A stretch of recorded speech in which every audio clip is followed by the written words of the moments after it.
the table over here. I'm going to stay at the podium. Presentation I have a call. Okay. All set?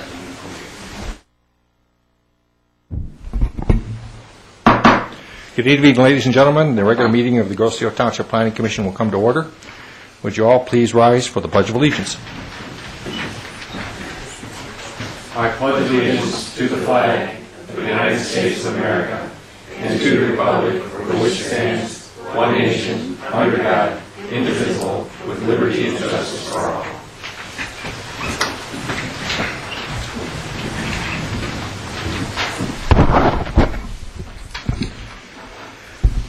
Okay, first I'd like to point out, before we get to the additions or deletions to the agenda, that you don't see our planner, Brian Borden, over here this evening. He is traveling. Dale Ream, our township manager, who is eminently familiar with township ordinances and rules and regulations, will be covering for Brian tonight.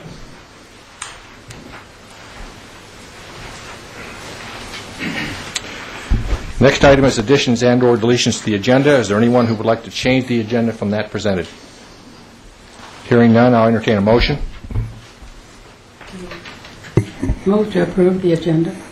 Motion from Ann. Support? Support. Support from Jody. I'll call a question. All in favor signify by saying aye. Aye. Opposed? Motion carried. Agenda stands as presented. Next item is the review of the minutes from the April 4th, 2011 Planning Commission meeting. Are there any modifications to those items? Eric? None. Jody? None. Ann? Page 3. Page On under Chris Paquette, on the second line, it says level from the top, and it should be level with the top. Didn't see And that. then down under Commissioner's comment, the first paragraph, second line from the bottom, it says obligation or the legal authority, so it should be changed from of to or. Lori, you find those okay? Anything else in? Good catches. I move approval of the minutes Okay. of April 4th. Okay, hang on one second. Jim? I'm all set, thank you. You're all set? Brian? Yeah, with the Main corrections. comment, my last name is with P-W-L-I-K on page 3. Page 3, spelling.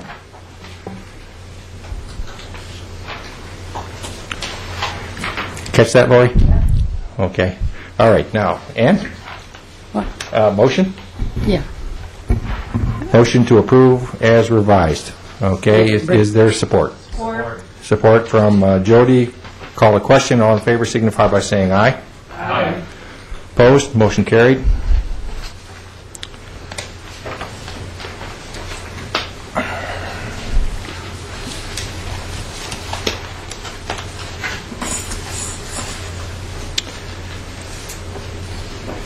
The next item is public comment, an opportunity for citizens to speak with the Commission about any item not on the agenda. Anybody who would like to talk about something not on the agenda? Okay, seeing no hands. Move along to the first item of business, which is a sketch plan review and a public hearing for a seasonal kayak canoe launching station. The applicant is Grosse Ile Township, 9601 Rural Road.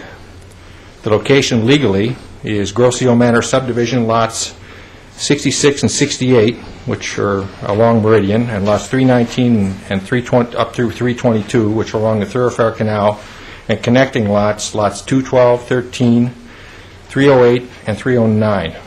This is all part of a vacant wooded property that's between Meridian and the Thoroughfare Canal.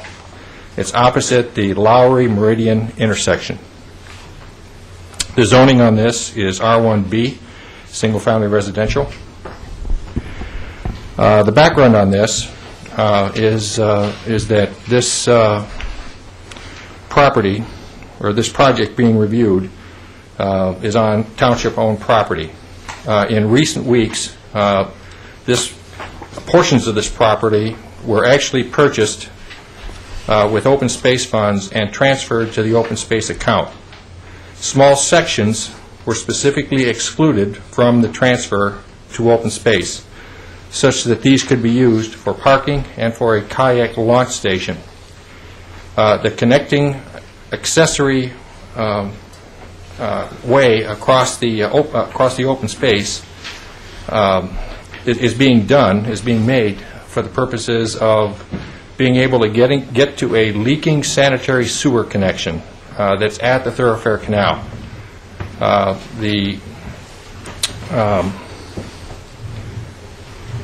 It's necessary to have major equipment get back in there in order to make those repairs. And as such, a road or an access way is going to be cut. Okay? Now, after the repairs are made, this access way would then be used as a trail or a pathway or an access way for pedestrians to get from the parking lot, which is on the side of Meridian, to the canal where the small launch station is located. So that's a little bit about the background. This is coming to us as a proposal from the Township Board. Specifically, the proposal is to provide a 10-space parking area along Meridian. This would be gravel covered. And then to provide an access way for pedestrians to walk from that parking directly across to the canal, and then provide a floating kayak dock at the canal for launching boats. Now, the intended use for this is seasonal, meaning it would be in the spring, winter, and fall, and then taken out in the winter. Now, there are a lot of details associated with how this use is proposed, and I'm not going to attempt to repeat them all here. I would defer that to Dale in his presentation. So we'll kind of hold off on that. There are lots of restrictions that are being proposed with this application. Now, the relevant ordinances for us are Article 3, Single-Family Residential, R1B. And under those standards, public parks are an allowed use. And this is being reviewed as a public park. The manner in which this is being reviewed is under Article 21, Site Plan Review. And under that procedure, we have guidelines for sketch plan reviews, which we will be following tonight. There is also a waterfront application on this, and so Article 17, waterfront provisions, comes into play. And as such, under that, there is a public hearing, which we will hold tonight, a formal public hearing on this application. So tonight, the Planning Commission will review this under Article 21. It's a single-step review, and the Planning Commission decision in this case is final. There's no referral back to the board.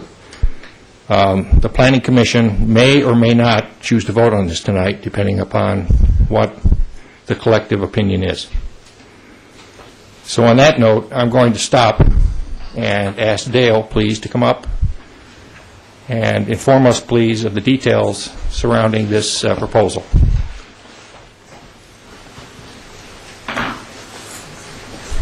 Hey, Jay.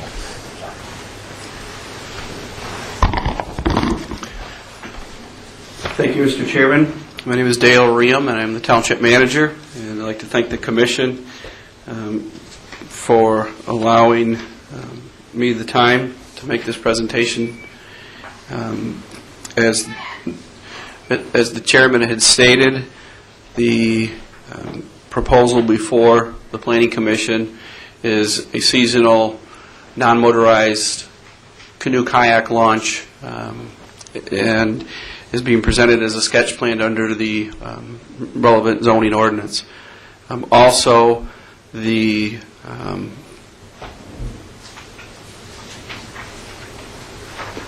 site itself is brushy and wooded, and that it is to the west of Meridian Road, north of Hickory Circle. And if you can see on the arrow on your screen, the top right, this is Gray's Drive, and way to the top left, this is just the beginning of the intersection of Lowry and Meridian. The actual thoroughfare bridge is just to the left here. The packet of information that was on your table this evening has a cover sheet that is just this copy of this photo. This is a close-up of the actual area. Since this project was sent out for notice, the waterfront ordinance requires adjacent waterfront property owners to be notified, but because of the nature of this project, we notified the property owners around the perimeter of the entire site. And you can imagine we received some feedback. The township board meeting last week, there were some issues and concerns brought up about access, safety, distance of the trail. So by discussing these items with some of the board members, we felt that it made sense for us to shorten the path as best as possible. So the original proposal that you had showed the parking area in this area here, which was or is a Wayne County right-of-way area. When we met with Wayne County 2 weeks ago, we asked if they would object to us adjusting this because of their engineering standards, and they did not object. So you'll see that this area was shifted to the north. It still is 10 parking spaces. It shortened the path approximately 100 feet and is now as close to equidistant between the home of Meridian at the Thoroughfare Canal as well as the nearest home to the right off Hickory Circle, which is in the area of this area here.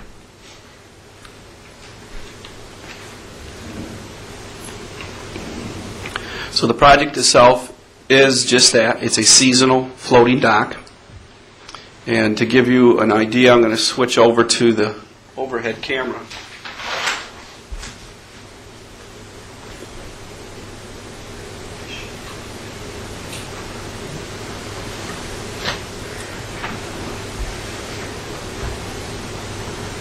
You'll see the photo on the bottom is an 8 by 12 floating dock. And these are designed specifically for canoes and kayaks. And it will be temporary, where they'll be posted to shorelines where the structure will come in and out.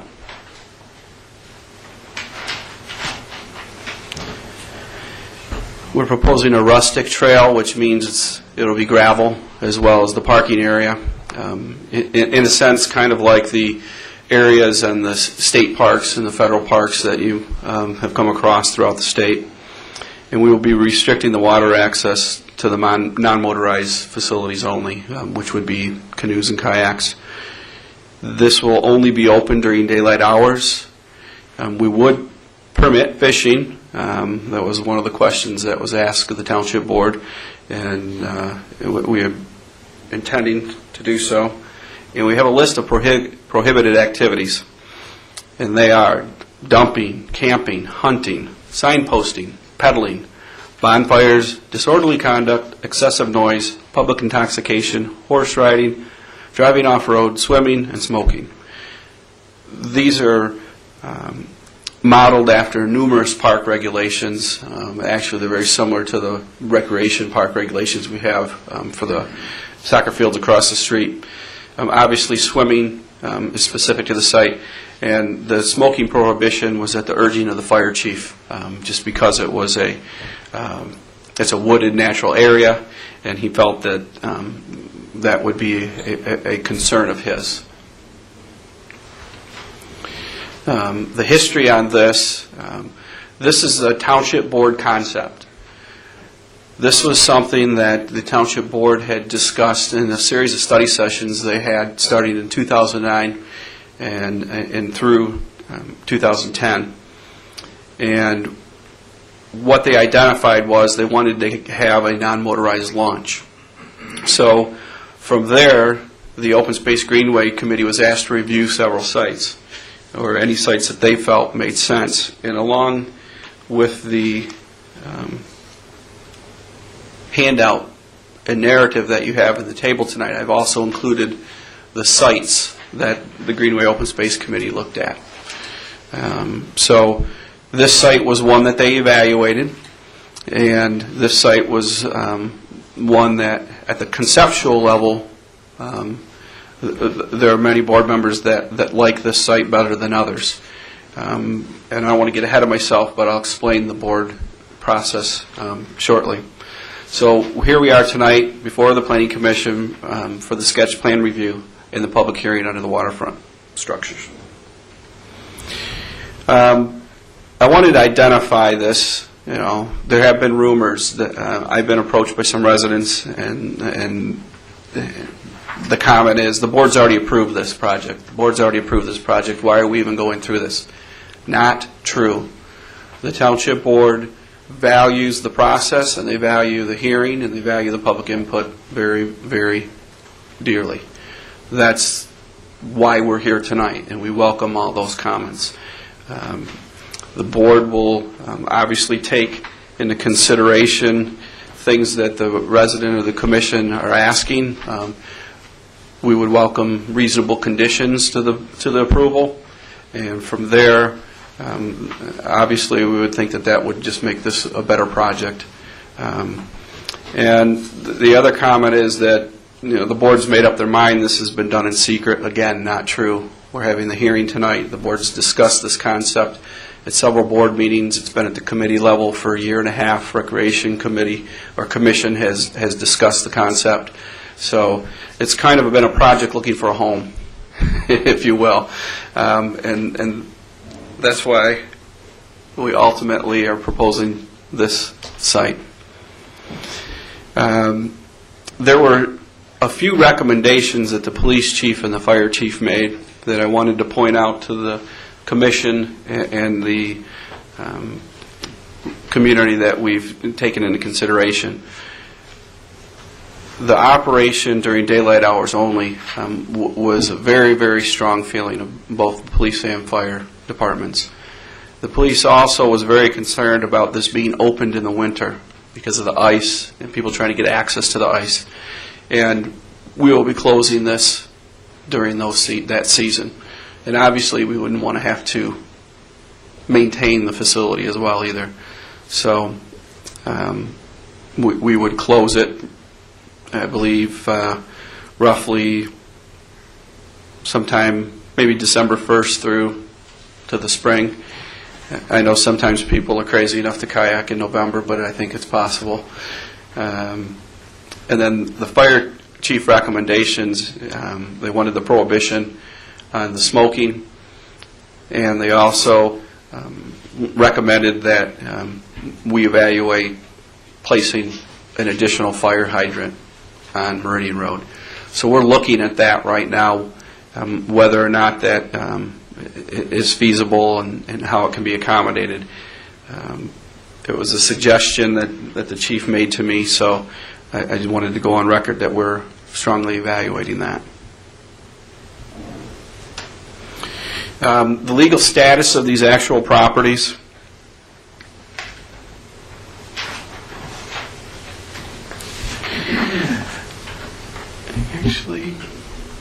Okay. As the chairman had stated, the township board is in the process of transferring this site from general fund to open space. 9 lots are to remain general fund, and we sought the legal advice of the township attorney, who stated these uses are permitted in the open space based upon the zoning ordinance and based upon the millage language. But he also suggested that if there was concern that the legality of crossing open space with a trail or having this passive recreational use in open space, it was suggested that we just place an access easement on these properties. So we made very clear that that's the board's intention, and that's what we do intend to do so. So the 9 lots that we're proposing to remain general fund, the parking area, because we shifted it, those lots will be included, and the lots here at the shoreline will also be included, and we would suggest to drop lot 322 because of its proximity to the actual site itself. So that actual transfer of those deeds is pending It's on the attorney's desk, quite frankly. The Township Board has approved that transfer, and this would require a small modification for these lots. So again, here we are tonight, and the Township is requesting sketch plan approval. And we have this tentatively scheduled at the Township Board for review at their next meeting, which is Monday, May 9th, next week. And what the Township Board will evaluate is the actual approval of the project and the funding. We do have a preliminary budget, and the Township Board will evaluate how far they want to go or how far they don't want to go. I can honestly say, and I say that statement because the comments made earlier that the board, this is a done deal. No, it's not. When you look at a project like this, you never know where to start. Do you start at the beginning? Obviously. So I just want the residents to know that the board is evaluating this.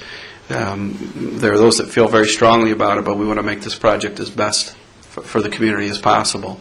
So they know that the funding is something that needs to be addressed in detail. So all the rules, the use requirements are all policy decisions that the board will review and make in one, take one specific action in project adoption. So we would ask that the Planning Commission consider sketch plan approval.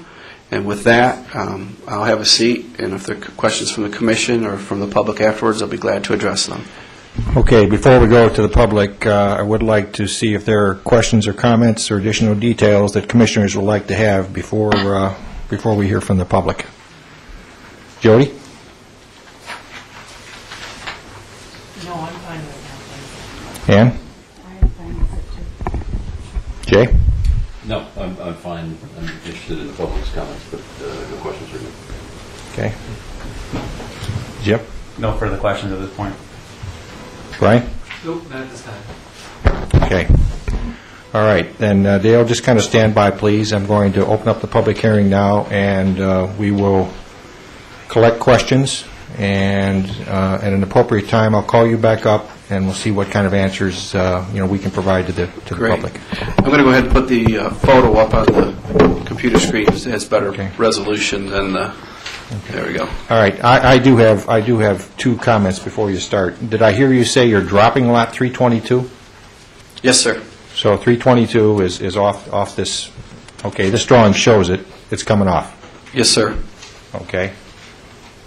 And as far as the fire hydrant is concerned, could you point out where the fire hydrant was going to be and why was that a concern? The fire chief recommended that we place another fire hydrant because his concern was with this being a natural area. If there were a fire, he wanted the extra ability. And there is a hydrant in this area now, and he would want it closer, or additional hydrant closer to the entranceway. All right, so he's making that recommendation, and normally those would come straight to us, and we would put them as conditions of approval. Was that? Yeah, yes, sir, and we're willing to do that. He reviewed this on 3 separate occasions, and the fire hydrant recommendation came via email just last Friday. Okay. So I wanted to let the commission know that that was there and that we're willing to do so. So does this also mean that lot 322 then becomes part of the open space? That is correct. Okay, so this is being reconfigured for the sale, Yes. per this drawing. Okay.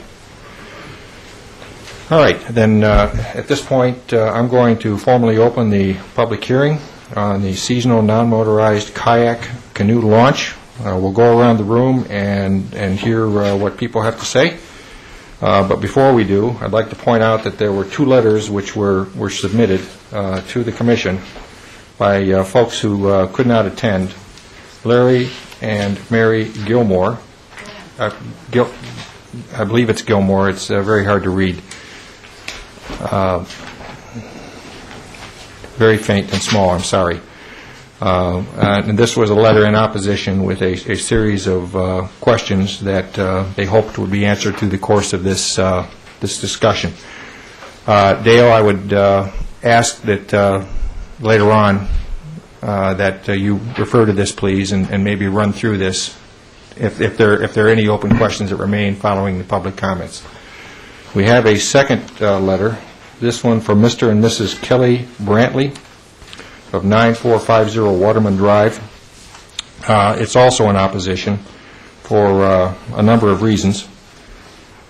So these are both part of our record now, and let's now see what the folks here have to say about this application. So I'm going to start on one side of the room and work my way around. Who would like to address this question with the Commission?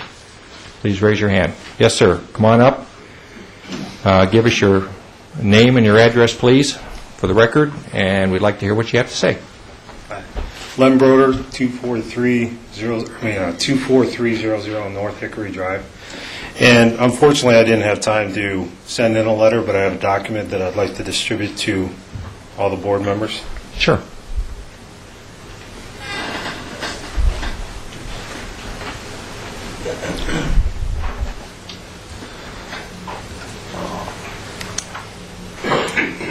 For the record, I'm located right here. I don't know if this is on the overhead, but I'm on North Hickory Drive.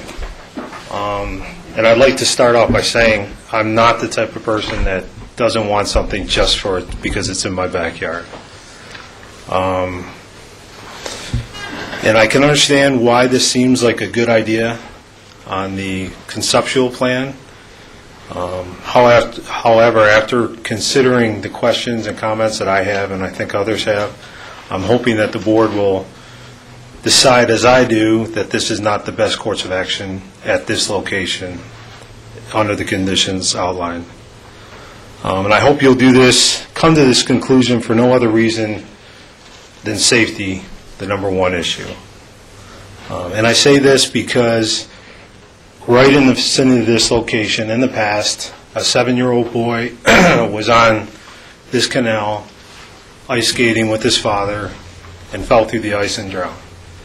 And that condition is very typical of this canal. I fish on the canal. It's very hard for that ice to freeze due to the current going through that canal. It's very deceptive. And this is a water hazard, and I'm paraphrasing what I've handed you, obviously. But this type of water hazard, I do not feel, or this type of launch is not worth the risk of having this type of hazard roughly 300 to 500 feet secluded in the woods. I can envision a scenario where kids are kids, and I know it is stated that this will be a seasonal facility, but kids are kids, and I can envision little boys like my boy and others. They hang out at the Save on Drugs and drink Slurpees because there's nothing else to do. They'll find a way to go down this path and want to play on the ice, and little Johnny's out in the middle of the ice saying, come on, and it's just inviting. It's an easy access to a hazard that I do not think is worth the benefit of the perceived use of this boat launch. And it's a unique type of hazard wherein young children do not have this type of access to the water or the canal, which is dangerous in itself, but they don't have the type of access because most of the waterfront is private property. Where this, even if we put a gate up, the kids are going to walk around it, summer or winter. I just think it's an unwarranted risk for the benefits of a canoe launch in this location. And with that, I think going forward, I hope the board will take the time and do the due diligence to answer the questions that I have outlined and others do before we rush to make a decision on this. It appears to me and others that, and I know, Dale, you said this has been going on for a while, but in the process right now, it appears that this is going through rather quickly. It's been stated that it can be done by June, And just on the surface, I have a lot of questions. Just from a business standpoint, is it the right thing to do for the township? Is it a good use of taxpayer money? Is it a safe thing to do in this location versus other alternatives? So first and foremost, I would hope that the board would take these questions, answer the questions before moving forward with a vote here and moving forward with a vote at the board, at township board level. And in here I outlined, probably for you, Dale, a list of questions about the total cost of the project. And I think that's required in order to make a good business decision. And one example of an alternative that I outline here, a better use of funds, say, for example, if this is going to cost, I don't know, $30,000, $40,000. I envision a better opportunity to utilize an existing marina, say as Water's Edge, and pay Water's Edge a small fee for everybody that launches a canoe or a non-motorized vehicle there, or a smaller fee than what we're proposing is the total cost of the project, whatever it might be. Being that right now this is a luxury for a township that is, I don't think has a lot of extra capital sitting around. Or another alternative is to do the same thing with a facility like Elizabeth Park off island, where for every island resident that launches a canoe or kayak there, we pay Elizabeth Park $5. And at that time, if we did that for a year as an experiment, we could get a better handle on the amount of residents that would actually use this type of facility, and if it's warranted that there's a huge use of that type of facility, and we can justify spending $30,000, $40,000, $50,000 to put it here, that'll give us the information to do that. But I think it's a better use of taxpayer funds to pay a facility on a per-use basis or a smaller fee than the 30 or whatever the total figure would be here. I think it's a lot better use of taxpayer money.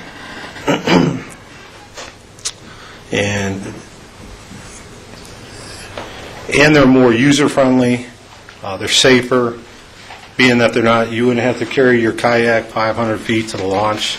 The Water's Edge, I'm a rower, I've kayaked in the past. Both of those facilities are perfect facilities for launching a kayak. They're different than the canal, maybe the current's a little bit slower, but I've launched boats in the Detroit River all the time. And they're just perfect facilities for launching a kayak. And again, they're a lot safer. It has been noted that this was a boardwalk or a viewing deck was rejected in the past. And I'd like the board to quantify what has changed since that time to now to make it a viable choice or a viable option at this time. And I can't remember if I've already stated, but you had mentioned that the police chief and the fire chief had made recommendation. I think it would be useful for the citizens if we heard exactly what their opinions are. I know they made some recommendations for specific items as smoking and such, but it would be useful to hear what the police chief's recommendation, is he in favor of this? Is he not in favor of this? And it would be useful information for the board members to hear what they're saying if they have the same safety concerns that I do.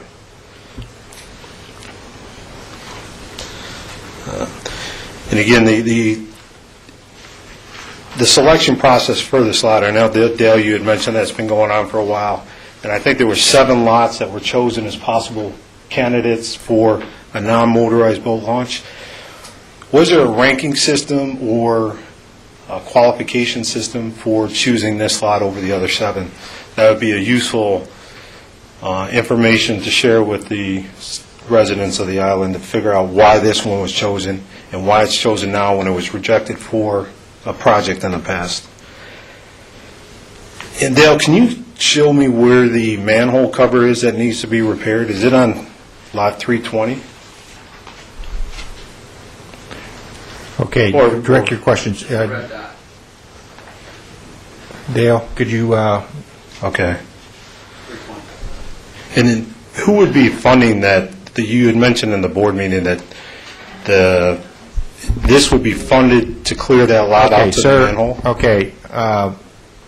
hang on a second here. We are reviewing this from the standpoint of ordinances, okay?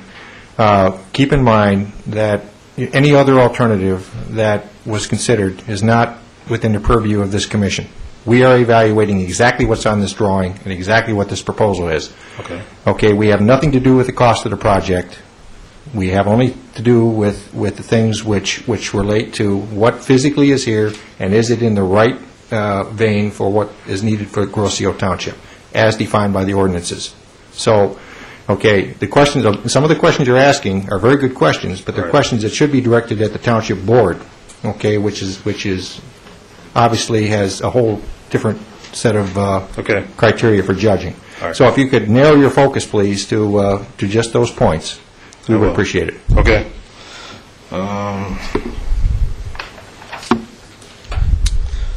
Well, I guess in conclusion, then, before you make, again, I recommend, or I hope that you will take into consideration the answers to these questions before you make a vote to move forward or approve this.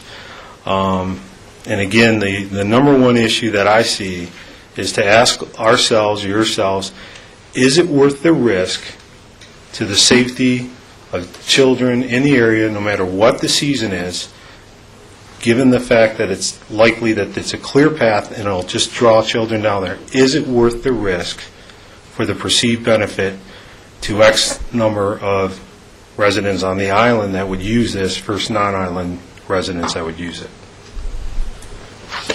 Thank you for your comments, Mr. Broder. Okay, let's continue on. Sir? Anybody else? Yes, sir. Please come on up. Give us your name and your address. Gary Iverson, 25628 Meridian, Grocio, Michigan. A couple of things. One, to answer some of the concerns back over there, we're talking about access to the water in wintertime.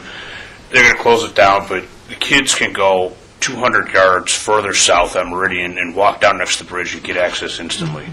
The second thing is, this area in the canal is a relatively good area for canoe and kayak launch. They were talking about putting it over on the main river. The issue with that is that younger kayakers or inexperienced kayakers cannot get in and out of a boat in a situation where you're going into a 7 to 10 mile an hour current, and B, waves from boats and winds and so forth. It would be useless for a substantial number of the summer days if it was directly on the river to most inexperienced and young kayakers.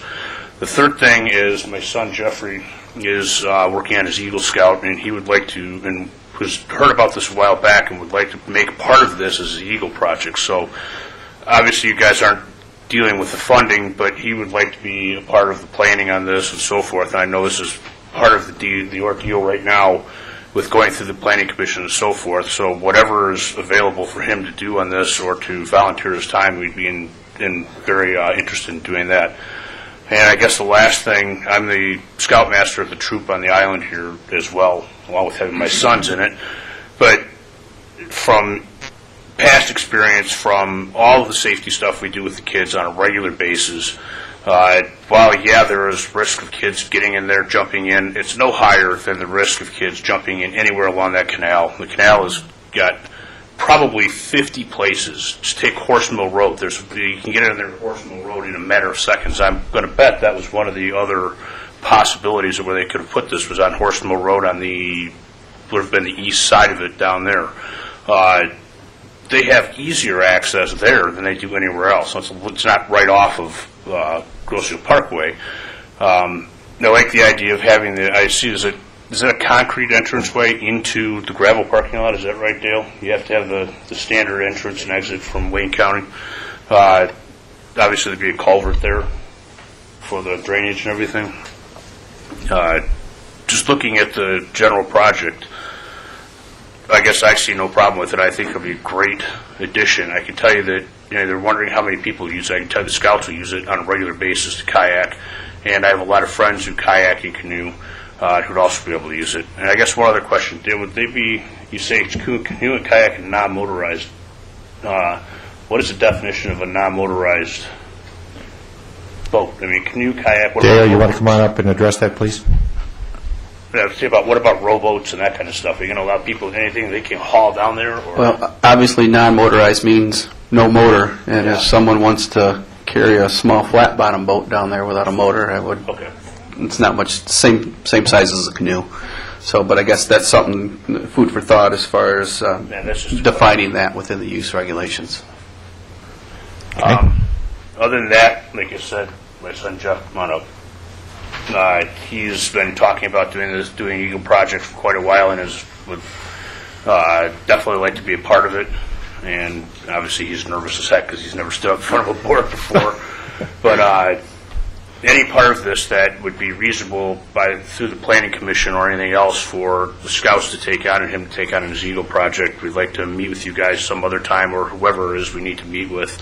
Eric, I know, will probably be at the township meeting, so I believe you're part of that. So maybe we can talk before the next township meeting and discuss what the possibilities are for him to do with you guys. So other than that, I think that's it. Thank you, Mr. Anderson. Jeff, earning an Eagle Scout award is quite an accomplishment, so I hope you stick with it. It'd be a great accomplishment.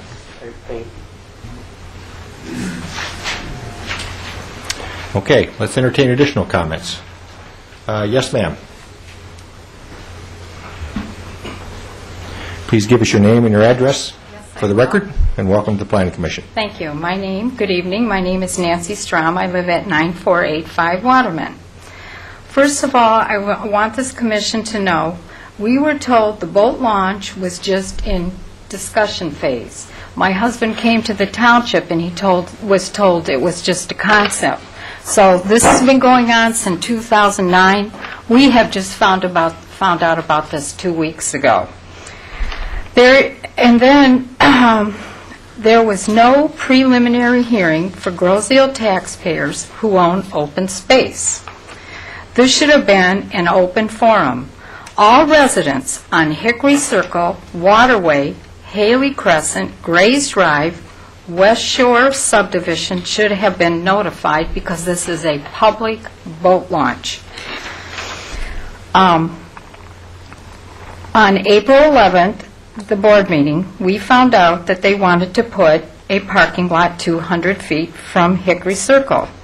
Then Mr. Kant states that this would be done by June before there was even any hearings in regards to this issue. Then on April 15th, we receive a letter for notice of application for Waterfront improvement, which is this meeting this evening. Then on April 18th, a permit was pulled by the DEQ before there was a hearing. Permit number 12800034-P on 4/18/2011. The DEQ Land and Streams permits. In general, the applicant must show the project will not adversely affect the public trust or riparian rights. The DEQ also considers that any comments that have been received prior to the making of a permit decision. So this permit was pulled before we even knew about it. The Township of Groseal, Chapter 285 zoning. Public Recreation District uses shall protect wetlands, drainage ways in accordance with the provisions of Chapter 275, wetlands drainage of the municipal code. This is a wetlands with shoreline sensitivity. Okay, I'll go fast. It's all right. Okay, this is the Township of Groseal. PRD, Public Recreation District. Uses shall protect wetlands and draining ways with accordance with the provisions of Chapter 275, Wetlands, Drainage, and Municipal Code. And this is a natural runoff for Grace Drive and Macomb Street. There will be, my neighbors, the glimpses that you have their letter, if this is not done right, they will have water in their family room. It is so low. It goes like a hill, and then it comes this way. So that's why they're so concerned about the drainage issues. Ditches would have to be done. Culverts would have to be done. Okay, this is the Township of Groseal, Chapter 275, Wetlands. The Groseal Township Board finds that the wetlands and drainage of Groseal Township are indispensable and fragile, and natural resources serve numerous beneficial functions of providing breeding, nesting, and feeding grounds, and wildlife. And the gray herons and the egrets all nest back in this area. The preservation of the wetlands drainage way in an undisturbed natural condition is necessary to maintain an important physical, recreational, economic assets for an existing and future residents of Grosseal Township, the state of Michigan. Okay, the types of wetlands. This is what you call a forest wetlands. This letter was sent to me from Nancy Peterson, who is now retired from the Army Corps of Engineers. Forested, these wetlands are common in floodplains, floodwaters in the spring, full often, remain saturated throughout the year. Cottonwoods, red-winged blackbirds, great blue herons, arrowhead, water lily. So this is what you call a forested wetlands. I called Rachel Nye at the Army Corps of Engineers. A permit is required for a floating dock in the thoroughfare canal because you're going to be setting it right into the wetlands. How can people get to the dock without some form of a seawall? How much would this cost? This is a natural drainage for Meridian and Grays Drive. Okay, now, it will take at least 2 full-time employees to run a public boat launch, one near Meridian, one at the dock. How will you keep motorized boats from using the dock? People will come from Trenton and Elizabeth Park, fish off the dock, use the porta potties for free that we have to maintain and pay for. Someone has to monitor this. This will become a motorized boat launch for people who will put their motors inside their canoes, inside their inflatables, and how can you make off-island people pay? Now I'm going to get to the safety issue. We are concerned about the increased drinking, noise, and partying. All summer long, people party in this area, and you can see, if there was a better picture, how dense it is. You'll find beer cans, liquor bottles, cigarette butts. Our biggest fear is fire. Late summer, this area becomes extremely dry. Evening hours, people will walk down the path and party on the boat dock. Who will patrol and enforce the safety regulations? After football games and high school functions, this is an open invitation for increased partying and drinking. This would have to be under lock and key to keep this safe. Also, people off-island will come up the thoroughfare canal in the evening, bring their boats up to the canal, use this area for partying and drinking. What about the liability and the safety of the residents? And I'm telling you, my husband gets up in the middle of the night in the summer. He has to walk across the street. We chase the kids out of there, and you can take a walk and you can see. And the fire. And then if you have a boat dock down there, kids will build bonfires. I just know they will. Grosseal Manor subdivision is zoned residential lots. 319, 320, 321, and 322 are also zoned residential lots. This is where the boat dock would be placed. How can you put a public business in a residential area? Elba Island didn't want a boat launch. Hickory Island didn't want a boat launch. Why can't we use Water's Edge? Already there's a parking lot. They have toilet facilities, a place to launch boats. We can save a lot of money. I ask this commission to please watch the April 28th Recreation Committee. They were in favor of Water's Edge before the new administration came in. They didn't even know about this proposal if you watch the April 28th meeting. And also, Mr. Brantley stated, because Dale in the beginning of his presentation stated that they have to go down in there to fix the manhole. Mr. Brantley said that he would take 2 sections of his fence off. They can access through his backyard and they can get right to the manhole.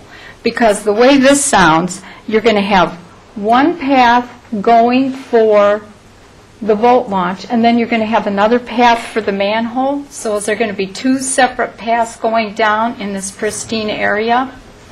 Then how are you going to keep all the gravel from washing into the canal every time it rains and floods back there. You have to put some type of a seawall in. You just can't go downhill and run the gravel in. These are questions we all want answered, but my biggest concern is the safety issue and the kids partying and drinking. You can't even see back in there. How can somebody monitor this? And Wayne County has their boat launch. It is under lock and key with a big fence around it. Riverview has a boat launch. It's all fenced with 6-foot fence under lock and key. So we want some guarantee that you will keep the kids out of there. This will be totally safe. We don't have to fear for fire. Thank you very much. Thank you, Ms. Strom. Dale, there were 2 or 3 procedural questions in there that I would like you to clarify for the public, please. Would you come on up again? Please summarize again the rules for notification. What did the ordinance standards say, and what did we actually do? Okay. I'll refer to this screen. Under the waterfront regulations, applicant is required, I was looking for the word obligated, to notify the adjacent property owners 300 feet in either direction along the waterway, with a good faith effort to go 500 feet. So what we did, knowing that these lots are so isolated in relationship to the rest of the surrounding properties, we felt it made sense to notify the residents around the perimeter of the site, down waterway, along Meridian, across the canal, and all the property owners on the other side of the canal as well. So we went above and beyond what the ordinance has required. Okay. Second question, the issue about a permit from the MDEQ. Okay, how would you relate, please, how does the getting the permit timing apply to submittal to the Planning Commission? Certainly. The statement that the township has been granted a permit from the DEQ is not true. We made a pre-application application. We filled out a request form for the DEQ to come and review this project, and as a result of their visit, that orange wetland boundary you see on the plan was finalized. Originally, we felt that this orange boundary came to near 320, 321 property line. But their field review said, hey, there is some wetland area here, and I think it was referenced as wooded wetland, and that is correct. However, they felt that this was a permittable minor project, that we're just going to put a gravel path through, and the statement made earlier that we will be building separate paths to repair the manhole. Again, we want to do this all in one and limit the impact that we have, as well as limit the costs. And from a project standpoint, as an administrator, I thought, okay, well, if we have to do some repairs, obviously there could be some cost benefit to 2 different departments working on part of this project. But obviously, I wouldn't expect the DPS to pay for the boat launch related type projects. So again, that's in works. So we have made application, pre-application review with the DEQ. We will be required to obtain a minor permit, and that is a joint permit process that will also be required to be reviewed by the Army Corps of Engineers. Okay. Okay, we've heard from basically the letters and from the people who have spoken so far a big concern about safety.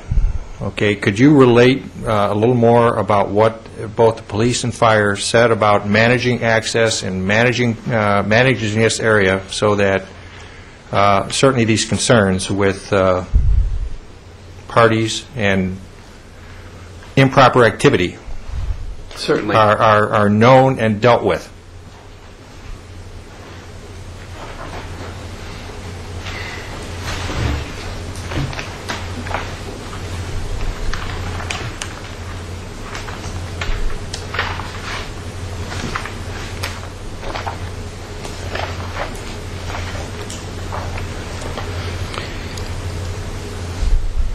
I have an email from the police chief. Says, I have a couple concerns that you may want to look at. Can this only be open during daylight hours? And can it be closed in the winter due to the dangers of the ice in the area? The police department would have a problem patrolling and watching this area in the winter. Thanks, Joe.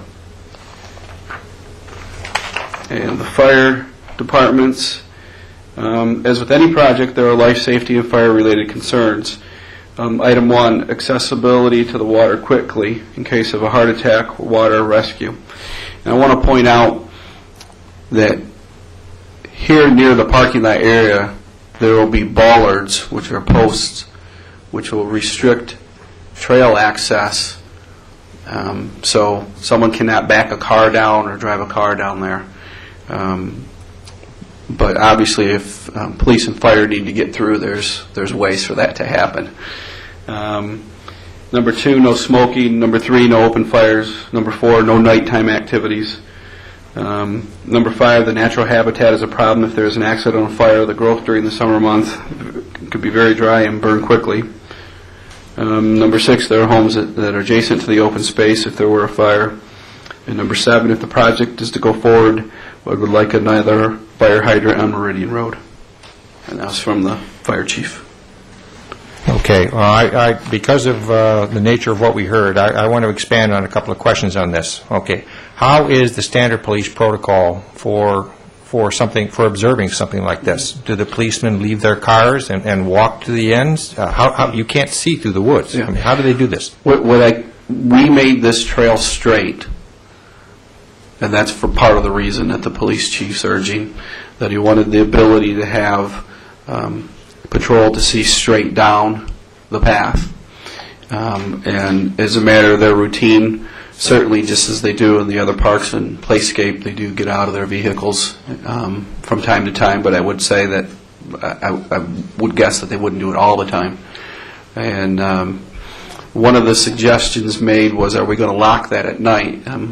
At this time, that's not part of the proposal, but certainly we could consider that if we felt that it was necessary, and I could coordinate that with the police department in getting that done. And actually, that's probably not a bad idea, quite frankly. But as with anything, if we find there are problems throughout the process, we would be willing to address those. Okay. Would you like me to address? While you're up those there, yes. questions? Why don't you run through the list of points that are in? Let's see, which email or which letter are you referencing now? This is the glimpse email from April 28th, I believe, with a series of questions, which I think were also similar to some of the others. Oh, the one I couldn't read. Okay. Thank you. Yeah. First question: what is the cost of the proposal? Okay. Don't bother. It's not a planning commission issue. Okay. Number 2, how will the cost and upkeep costs be funded? Not an issue for this commission. Have the drainage issues and effects been addressed? Yes. If you see on the plan, you'll see these yellow contour lines which show the drainage. And throughout the trail, you'll see notations for culverts. So we will accommodate the drainage that takes place now. And I believe a gentleman at the podium earlier asked the question, if we have the concrete approach in Meridian Road for Wayne County, would that have to have a culvert in there? And yes, that will, and that will be part of their review. Have special permits or DNR issues been addressed? As I stated earlier, yes, we're in the process. We did address that by having a pre-application review. And they indicated that this is a minor project, which is permittable. And we'll be processing the actual formal paperwork pending board approval. Is the property to be used part of open space areas? As stated earlier, the majority of this area, with the exception of those 9 lots, are being transferred to open space. And what about restrooms, sanitary facilities? We are proposing a porta-john near the parking lot area. Why do I keep losing my pointer? There we go, right there. And will the parking area be locked or secured after sundown?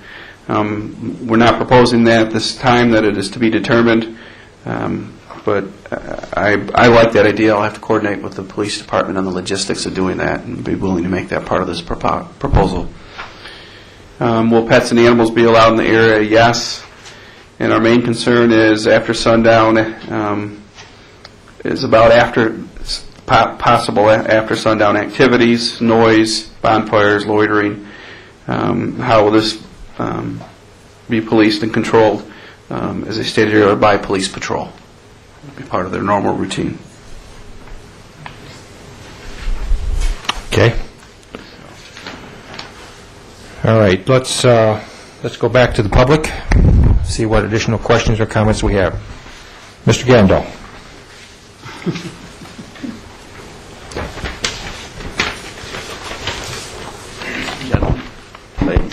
You're on the wrong side. I'm on the wrong side. Yeah. Jim Gandel, 22256 East River Road. I want to answer one question that everybody was talking about. I called Elizabeth Park and they said you can put a kayak in on the canal any place in the park and no charge. You can, any place in the park. So any place that you can get close to it, you can get it in and there's no charge for it at all. That's just beside the point. I was wondering, as a safety issue, are you going to do anything about a parking lane or a road widening at the parking lot there? You've got traffic running past there and you got 10 cars parked in there for egress, for cars going in and out of that parking lot? A third lane, basically. Yes, because you'll be having stop and start, and people won't know they're turning into it, and they slow down too fast or whatever. Anyway, I would consider something about that. There are some wetlands along the canal there, and I don't consider this an ideal spot because you have to carry your kayak at least 400 feet or more to get to the canal. And the other thing, this might become an ideal spot for teens to congregate in the evening. And it's going to be pretty hard for the police to patrol it way back there.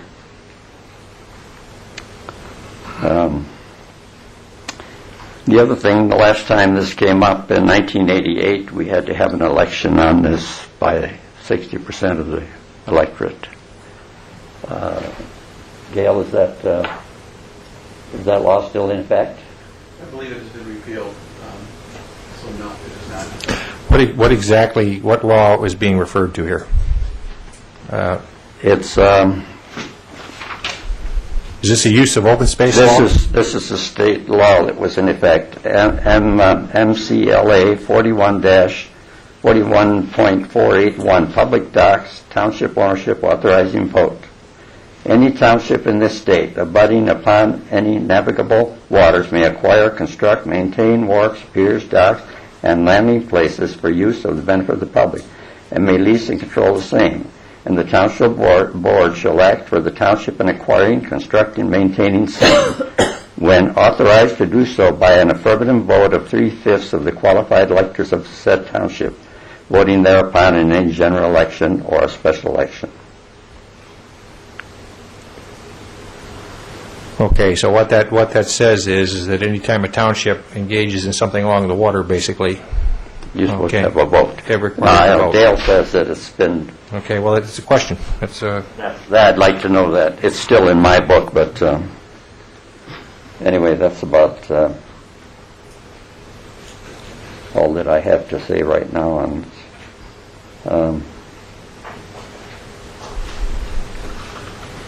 thank you very much. Thank you, Mr. Candle. Okay. Additional hands. Ms. Frucci. Any relation? Pam Frucci, 24531 Hickory Circle. I live on the circle. I'm near the property mentioned. And as a member of the Open Space Committee, I look over that piece of property at least twice a year, and it is very picturesque down there. It's right on the waterfront, and I just feel that on the island, some of us don't have access to a waterfront, and it's a very picturesque part of Grosse Ile. We also have a resident on Hickory Circle who is a kayaker, and I met him just the other day. He's a new resident, and he tells me that he kayaked home to Hickory Island, or to Hickory Circle, by kayak from Detroit, where he works. And so it would be very close to his home if we had a non-motorized kayak canoe landing there. Now, I think in this day and age, so many of our young people spend too much time inside with computers and television, and I think this is one of those means to get people outside and enjoy the outside, the sports outside, recreation outside, and I have been myself, I'm an older, a senior citizen now, but I've been thinking of getting myself a kayak, one that's portable that I could put overhead, and I personally would like to have access to the water near my home and enjoy a boat launch, a kayak canoe launch there. So I'm one of those that live on Hickory Circle. I know safety can be a problem, but I think we all, if we pay attention to good safety practices, we can avoid those problems. And I think that the teenagers, which seems to be a concern with some people, I'm not that worried that they're going to be misusing the property. I think we really have so little opportunity to get up close to the water except to ride by, and I think this would be an asset to the community, and I am speaking in support of a kayak canoe boat launch. Thank you, Ms. Fucci. In the back, ma'am?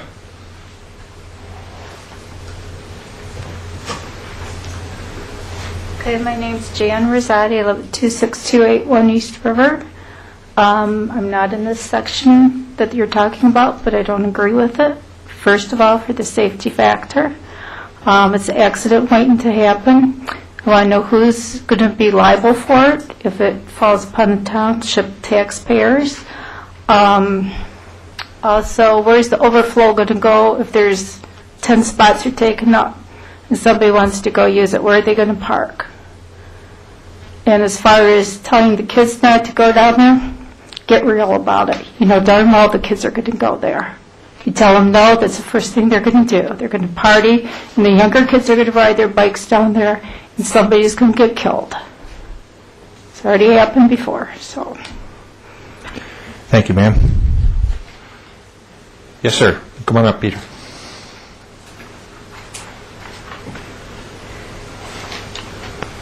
Peter Kantz, 22119 West River Road.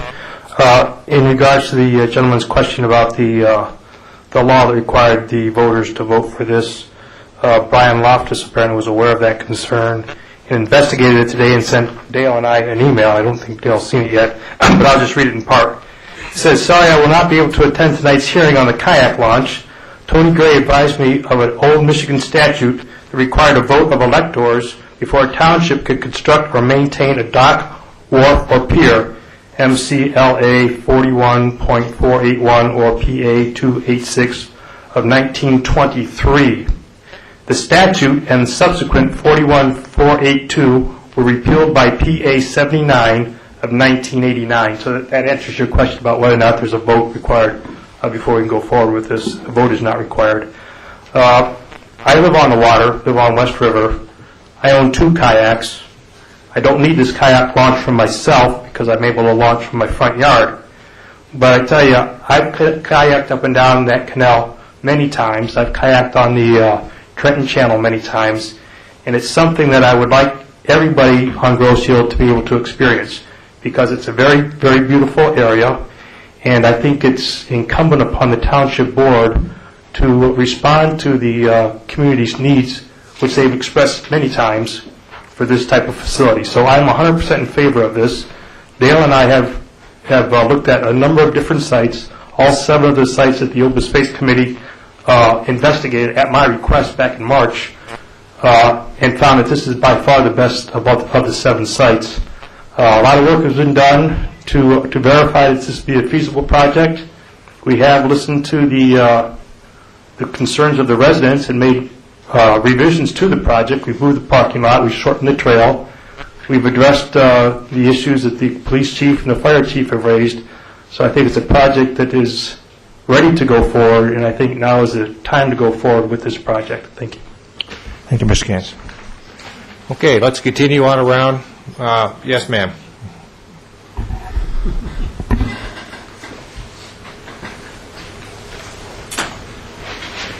Please give us your name and your address, please. Virginia Konchowski, 29719 East River Road.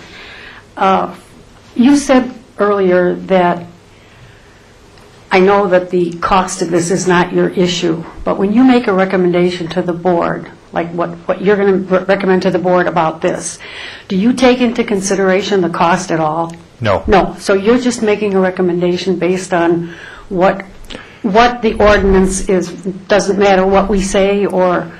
With respect to cost, that is an issue you addressed with the Township Board. Well, but I mean, if people are here before you saying they do not agree with this for safety reasons, for drainage, whatever the issues are... These are technical issues which so are those absolutely are issues that you for this absolutely commission. have to look at. Okay. Absolutely. All right.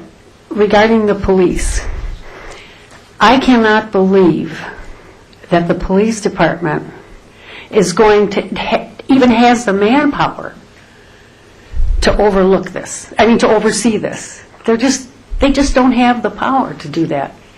And I think that is a serious issue. That they can say all they want to, and they can give us all the reasons that we need to change different things, like the fire department saying add a fire hydrant or whatever. But the bottom line is, are they going to be able to police that area? And is the township liable for anything that happens over there? I mean, if there's an accident of some kind, is the township liable? Can somebody sue the township for that accident because it's our property? Thanks. Okay, thank you, ma'am. Dale, we've collected a couple of questions here that I'd like you to address, please.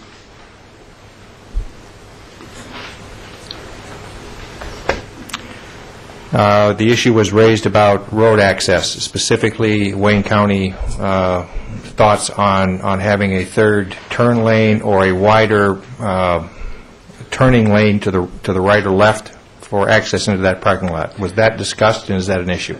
I listed that as a de-acceleration lane in my notes.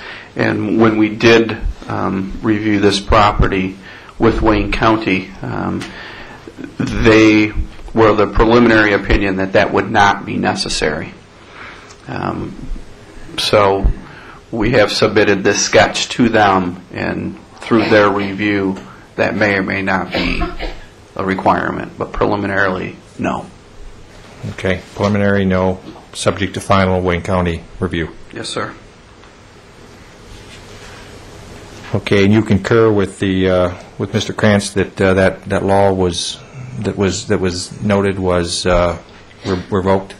Yes, based on the information shared with me, and my memory tells me that I think quite some time ago we had the township attorney look at that, but I have not researched that specific item in great detail recently. Okay. All right. As far as liability is concerned, that's not a planning commission issue, but I think the folks would like to hear what the answer Well, is. certainly the answer is yes. as you're a property owner, you have liability responsibilities. And this would be the type of project that obviously there are many governments, and many governments have parks and launches and access like this. So certainly part of our annual review of the insurance company would be to evaluate, can we do things a better way? And those are certainly things that will be taken into consideration. But as far as the project as it's proposed now, I think we've taken in all of those items that we could foresee. And I think along those lines, the question was our staffing and manpower at the police department to actually do these patrols. On one hand, as an administrator, you never have enough staff. And obviously, we can't be everywhere all the time, but by my discussions with the police chief, this would be made part of their normal routine in their patrols. So that's just a simple way of addressing that. And if we find that we have to do things differently, we will do so. Okay, thank you. And I guess along that line, it will be my proposal to the Township Board that all these use regulations actually be formulated into an ordinance and have the board adopt the ordinance so there's fines and penalties along with that. I haven't reviewed that coordination of that matter with the police chief or the township attorney because we have other books or other regulations on the books. No loitering, no noise, no open fires. But in my mind, it makes sense to have one specific ordinance specific to this facility. You would put this in the municipal code and make it enforceable by the police? Yes, sir. Okay. Okay, we're going to keep moving around for, I want to see if there are new hands. Oh, yes, sir.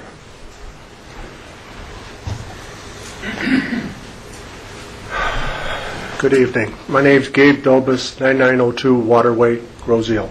Sir. My question to this commission or board is that, is there language to prevent the expansion of this at a later date into a motorized boat launch? For me to approve this, I would have to see that language from your board to the township. That your recommendation is that there's preventative language from them expanding, because I see a lot of property here which would allow expansion at a later date. Okay, Dale? I see it, it's a residential area and you're converting it to a water park. Okay. Have you other points, sir? And then we'll talk to Mr. Well, in order for you to change it to the new use, put the restriction on that it cannot be changed at a future date to a motorized launch, then I would be for it. If that's not in there, then I'm against it. Okay, thank you, sir. Mr. Reed, that particular point with respect to current ordinances and site plan review standards, how would that be done? Well, I think I'd like to at least go on record. The application is titled Seasonal Non-Motorized Launch.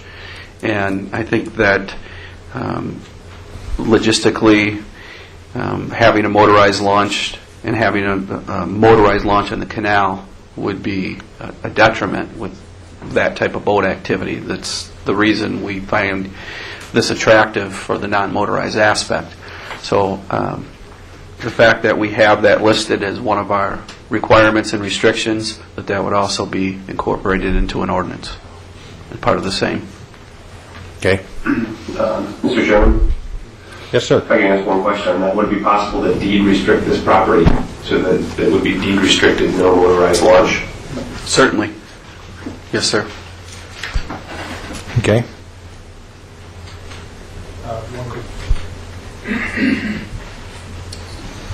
Oh, Steve. One quick clarification on that. Which property and what's the full aspect of it for that one? Eric? I'm just asking in general what the mechanism would be.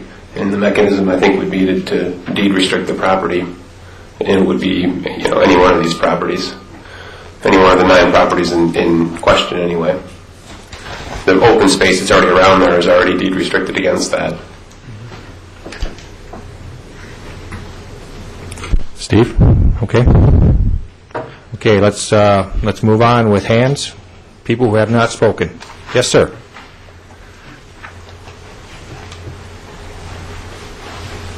Please give us your name and your address. Thank you. Hi, I'm Bruce Milkins, 28300 Elba Drive. Yes, sir. And I have a lot of information that's going on here, or some of the other locations that were proposed. But it seems like this is somewhat of a no-brainer. You got a minimal impact at Water's Edge with all the facilities there. You got a southern launch area with all the concrete where the marina is in the south end. You have all the parking. People can drive down, drop off their boats, set up a little rest stand for them. You got everything that the township has built to handle this. But you got a high impact area with residential district, environmental issues, and all the things we've heard about. It just doesn't seem like we need to spend this kind of money. We can put it at Water's Edge. It's there. It's part of the community. And you don't have to drag your boat 500 feet. And the police can come down, look at things, check it out without looking down a corridor. So it's kind of a no-brainer. You don't have to impact all these residents, the shoreline, ecological stuff. So it just seems like the Water's Edge would be a perfect spot for it. There's no wake zones there. You're going down current. Kayak comes around here. You don't have any current problems. If there's high winds, maybe you don't want to kayak. That's all I got to say. Okay, thank you, sir. Okay, let's keep on moving around the room. Yes, sir. Mr. Nash. Hi, John. Hi, Augie. Good evening. I'm Augie Nash, 25519 Meridian. I've been sitting at home watching this, and I'm just in amazement that it's even on the board for discussion. I understand you have to have a discussion for it. I guess one big question is, Township Board, was it by a majority that has asked for this to be placed on the agenda here? Mr. Milkins just said it eloquently. Water's Edge is the facility for this. I don't know why you would even consider any place else. Water's Edge, matter of fact, has a plan for a kayak launch and has submitted it, and Township Board has not approved that. There's a misnomer that the police, apparently some people might think the police and the fire chief have approved this plan, and I guess for clarification, at least from past experience, they were asked for their input, should this go ahead, and that's what they've given, is their input. I would find it very hard to believe, and I can't speak for them, that they would be in favor of having this launch at this location because of the inherent problems that will be there, and there will be inherent problems with the location. The financial aspect is a totally different aspect. I understand that's not your concern. That's to be taken up with the Township Board, and should be, and will be. I guess that's all I've got to say. I think Water's Edge is the place for it, not the location that's being proposed. Thank you. Thank you, Mr. Nash. Mr. Ream. Okay, this was submitted by Grocio Township. I assume that it was, this is a proposal that's coming from the board, a majority of the board who support this proposal. Is that a correct statement? Yes, sir. Okay. But I'd also like to qualify that we currently now have 6 board members. So the board review will take place. And to say that it's a majority, I wanted to go on record earlier that the board has not given final approval to this project, and they still have not.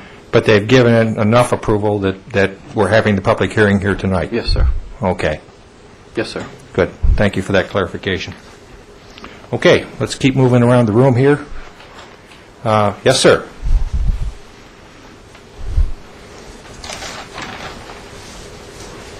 My name is Rob Albright. I live on Thorntree Street. I'm in support of this for multiple reasons. One thing that people are mentioning is the youth being down there and drinking and activities. I actually think by having more people down there kayaking and stuff will clear them out, because They do the same thing along the ferry trail in the winter.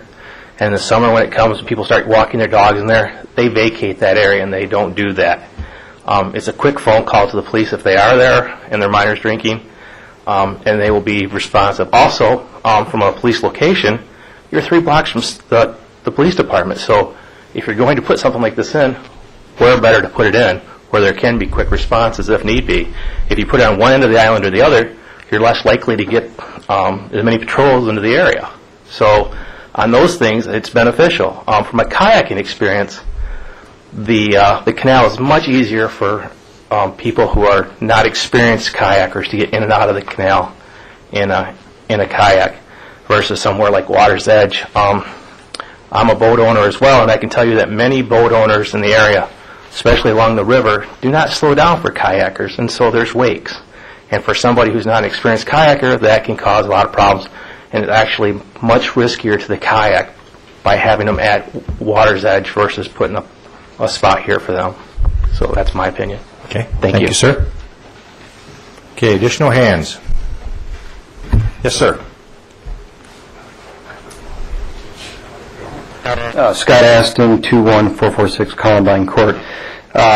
First of all, it'd be nice to get some input from the police department regarding the complaints they've had on Ferry Trail and the bird sanctuary. I think that we will find that there hasn't been a lot of complaints of loitering on those trails because people use them a lot. Granted, you're always going to get kids in there, but I don't think it's as big of a problem as what is perceived, and it'd be nice to get a little more input from the police department on that issue. Secondly, it's unrealistic to expect a kayaker to put in at Elizabeth Park and then kayak over to Gros Isle, cut in across the channel with the larger boats going back and forth in the channel. That's dangerous. My first impression with Water's Edge was that kayakers had to access their kayaks from the seawall, which would be dangerous. But now I'm hearing that there is a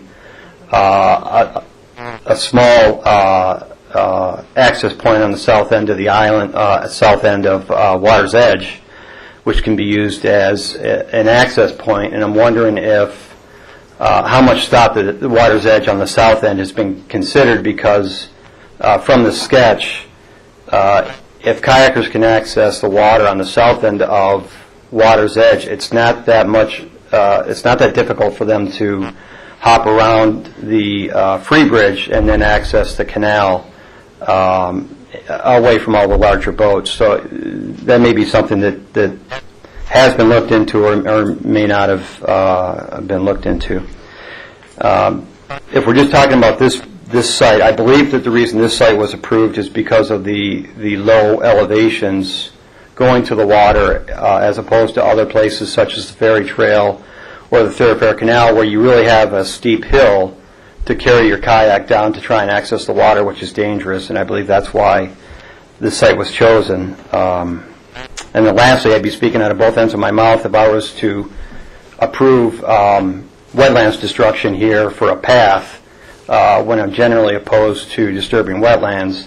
And I'm wondering if, since this orange line depicts wetlands, if there's any consideration, if this is approved, of moving the trail to lot 317 or 318.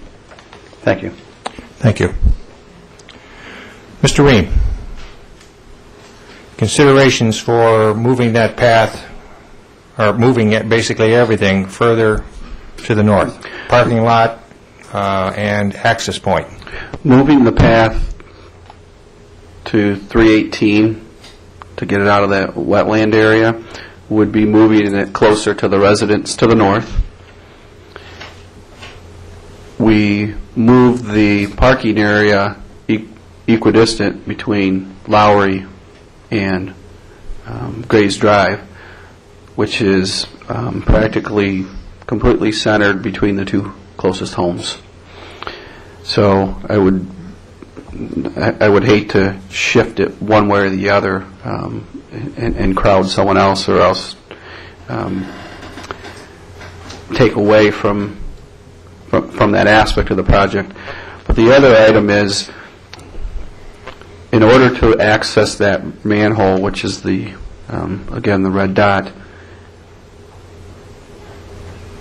that area needs to be excavated, a new top, if you will, put on top of the actual structure, weatherproofed, and then it'll be filled around an area, I believe. It'll be a few feet around it.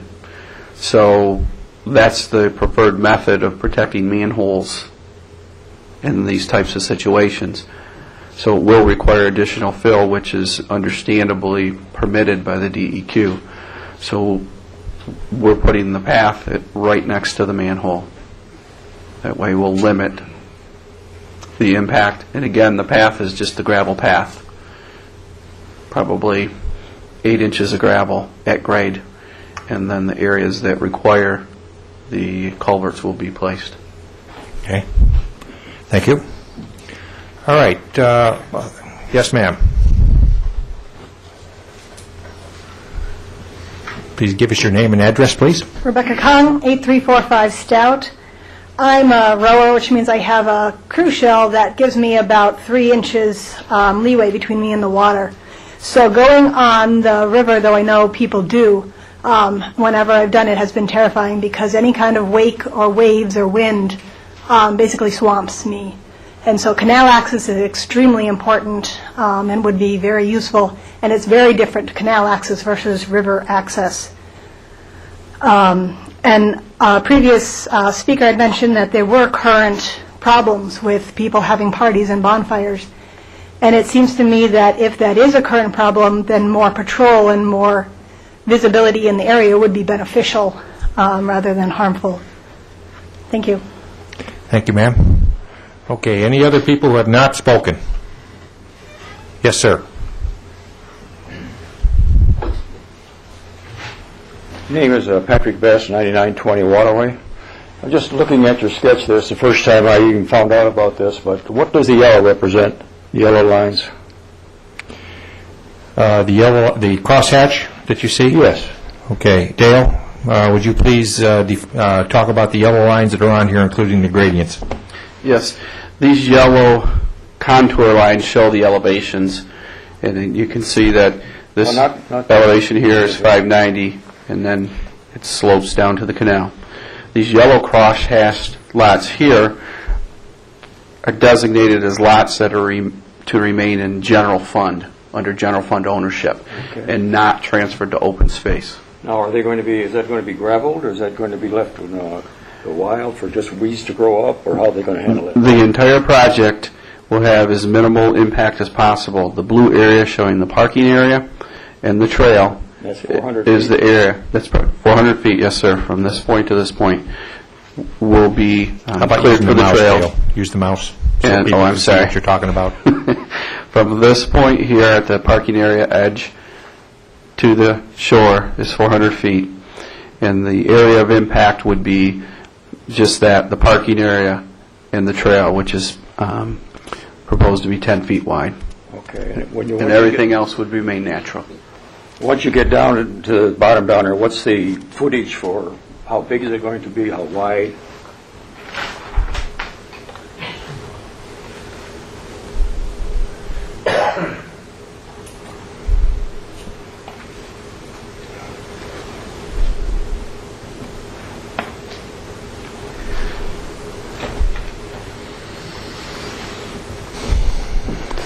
Here you see in the bottom of the screen a 8 by 12 floating canoe launch. Okay, See if I can. That's in the water, though, right? That will be in the water. What's going to be on land? How big of an area? It will be a 10-foot wide path going to it. Okay. And we anticipate the posts, which you see in the photo here, the floating dock will go up and down on those posts, and from the trail to the floating dock will be a gangplank type of system. But the square area here, where this on land area, how big is that going to be? Like 20 feet by 40 feet, 10 by 50? 10 feet wide. 10 by 10? Yes, sir.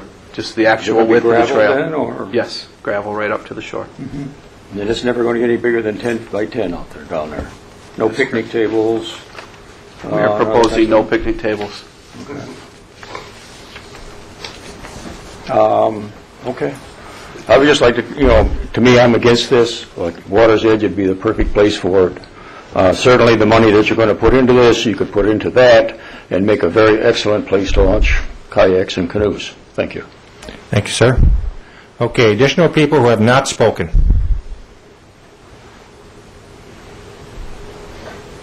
Okay, one more pass around the room for people who want to speak again. We'll start, Mr. Krantz. Three minutes? Excuse me? You could limit their second appearance. Let's hold this to 2 minutes, please. Yeah, just Peter Krantz, 22119 West River Road, just to address some of the concerns people had in concerning Water's Edge.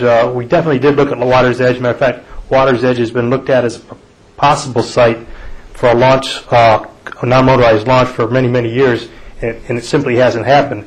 And one of the reasons it hasn't happened is because that area at Water's Edge is a storage yard 9 months out of the year. So you couldn't use that area for a non-motorized launch 9 months out of the year. So that's really one of the main reasons why it was rejected by the board members as a potential site. Thank you. Okay, thank you. Yes, sir. Hi, Gary Iverson, 25628 Meridian. A couple of things I wanted to address. One, like they were saying, all you need is the 2 posts for these docks. I'm used to seeing these things because we use them up at scout camps and stuff like that.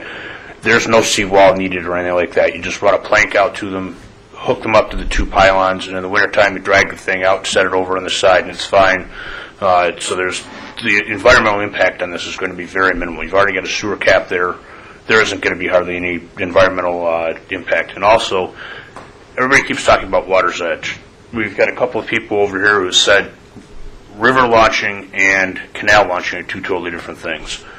River launching is flat out dangerous for anybody that is not an experienced canoeist, period. Any boat going through there, flip them over, they wind up under the dock, you have a dead kid.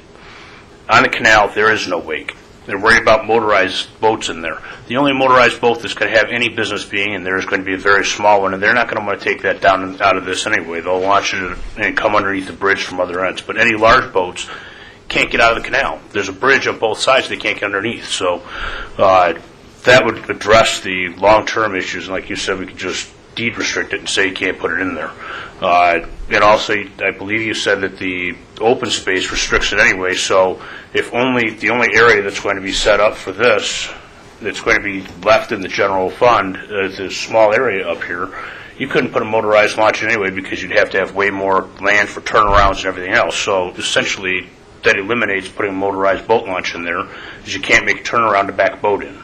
It's just not physically big enough without going into open space, which prohibits it. But everybody's concerned about safety. The reality is this is a lot safer than being out on the river anywhere, and you'll have a lot of younger people that, like we're saying out here, a lot of younger people will use this to get out and go canoeing and to go kayaking and so forth. Kayaking has become much more popular, but canoeing, I won't let any of the scouts canoe on the river. It's insane.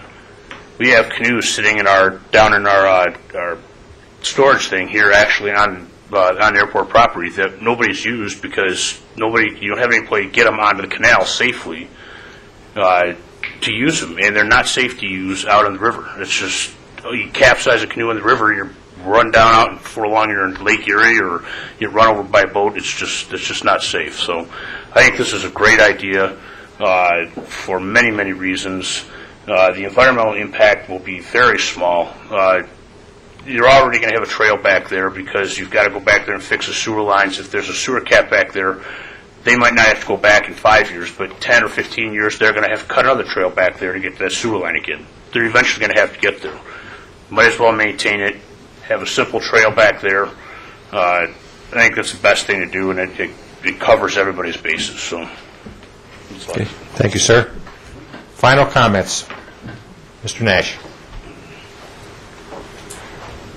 Thank you. Augie Nash, 25519 Meridian. Some points I failed to bring up. How does this fit in with the master plan? The township's had a master plan for years. You're talking about putting this in a residential area. It's called residential for a reason. Yes, Water's Edge may have pros and cons. We have a recreation department that this entire island supports through tax dollars, and mostly it's self-sufficient. Let's support it. It's the obvious place to me. The township board, a few years back... Excuse me, Mr. Nash. Yes, sir? Sir, we are having a public meeting here. There's only one speaker. Thank you. The township board a number of years ago did propose a public boat launch, which could have been used for kayaks, et cetera, down off of East River Road by Elbamar, and it was denied. I mean, and that would have been more logical than what we're proposing now. It was in an area where there already are boat launches. So, as far as parking and accessibility to putting a kayak in 9 months out of the year, Water's Edge being closed, that's really not factual. They have boats that are stored alongside the fence and the water. It's not 9 months out of the year, but it's probably 6 or 7 months, maybe 8. I doubt it, 7 months. But there's plenty of parking at Water's Edge, up by the restaurant and the rec department and the golf course. Boats can be launched right there. You're going to find pros and cons either way, safety issues, etc. I think you're better off at Water's Edge. And I guess the most important point I want to push, and probably should push more through the township than it here, I'm not sure, but do a study. Has a study been done as to how many people are really going to utilize this versus those that don't? And we're talking using taxpayer dollars, and I know that's a township board issue, but I thank you. Thank you, Mr. Nash. Okay, final comments, running around. Yes, Ms. Strom.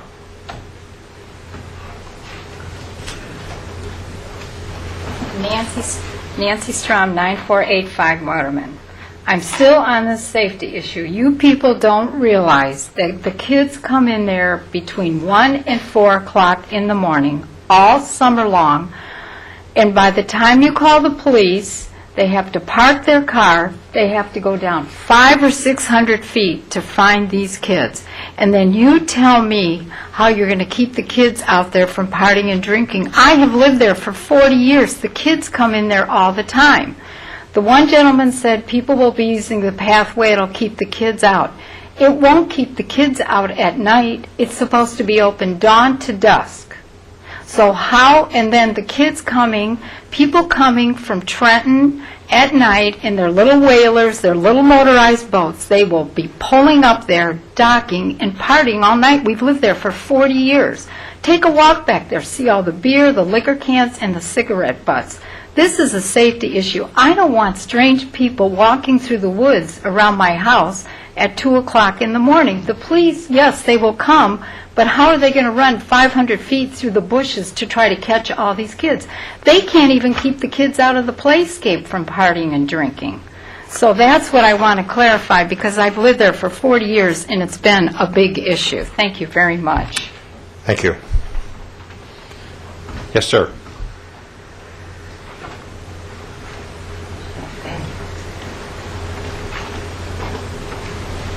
Len Broder, 24300 North Hickory Drive. Again, I want to state that I'm not the type of person to vote against something just because it's in my backyard. With that said, I tend to think that I'm a practical person, and like it's been said many times, Water's Edge seemed to be the perfect option without any risk to safety, other than the thing that I keep hearing is that it's not, and again, I'm a rower, a kayaker, it's not safe for inexperienced kayakers. So the question is, if we already have Water's Edge, which seems to be perfect for this type of facility, are we building this launch with the risk associated with this launch for inexperienced kayakers? Thank you, sir. One more pass around the room. Okay, seeing no hands, I'll bring it back to the table and entertain a motion to close the public hearing. Close the public hearing. Move to close the public hearing. Motion from Ann, support? Support. Support from Brian. Call a question. All in favor signify by saying aye. Aye. Opposed? Public hearing is closed. At this point, we will stop for a 5-minute recess.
Back into session again, please. All right, we've completed the public hearing. We will now move into discussion at the table tonight. Let's start with Mr. Frucci. Questions, comments, and thoughts? And I'm particularly interested in knowing, as we gather as I move around the table here, whether you feel we're in a position tonight to vote on this matter or not. Jay? Okay, let me start by addressing more of a procedural question, and I'd be interested in the thoughts of other the commission members, as well as the chair, as to what our level of purview is on this issue versus policy setting, which is principally a board area. It's my understanding, and I'd be interested in if there are conflicting views or additional views, that the go, no-go, so to speak, on this is not our call. Whether it's a quote-unquote good idea or not, I don't see that as being our area. Having said that, I think there are certain things that we are definitely here to address, and I agreed with what you said to Mrs. Konchalski's question about whether we, consider negative factors. Which negative factors do we consider? Which positive factors do we consider? And I think it's an area that I think everybody's entitled to a better understanding of.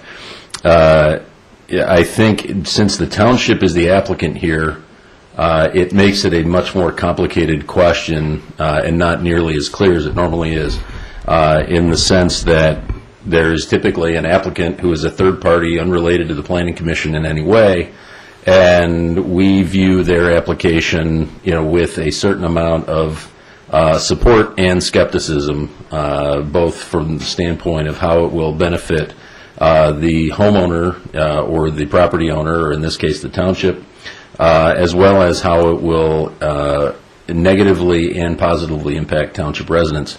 And I think we are obligated to take that same approach in this case, giving no greater support to it because it's a township application, and giving no greater skepticism, but applying a healthy amount of support and skepticism to it, as we would with any applicant. There are certain discussions that are clearly board issues. I think cost is a clear one where we can say that it's not our question. If the township board decides they want to spend $1 million on this thing, that is not our problem. That's a problem for the voters and for the board.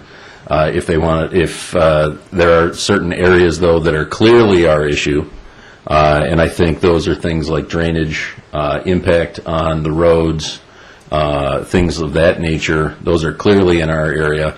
And then others are somewhere in between. Things like liability, things like loitering, police monitoring, and things like that.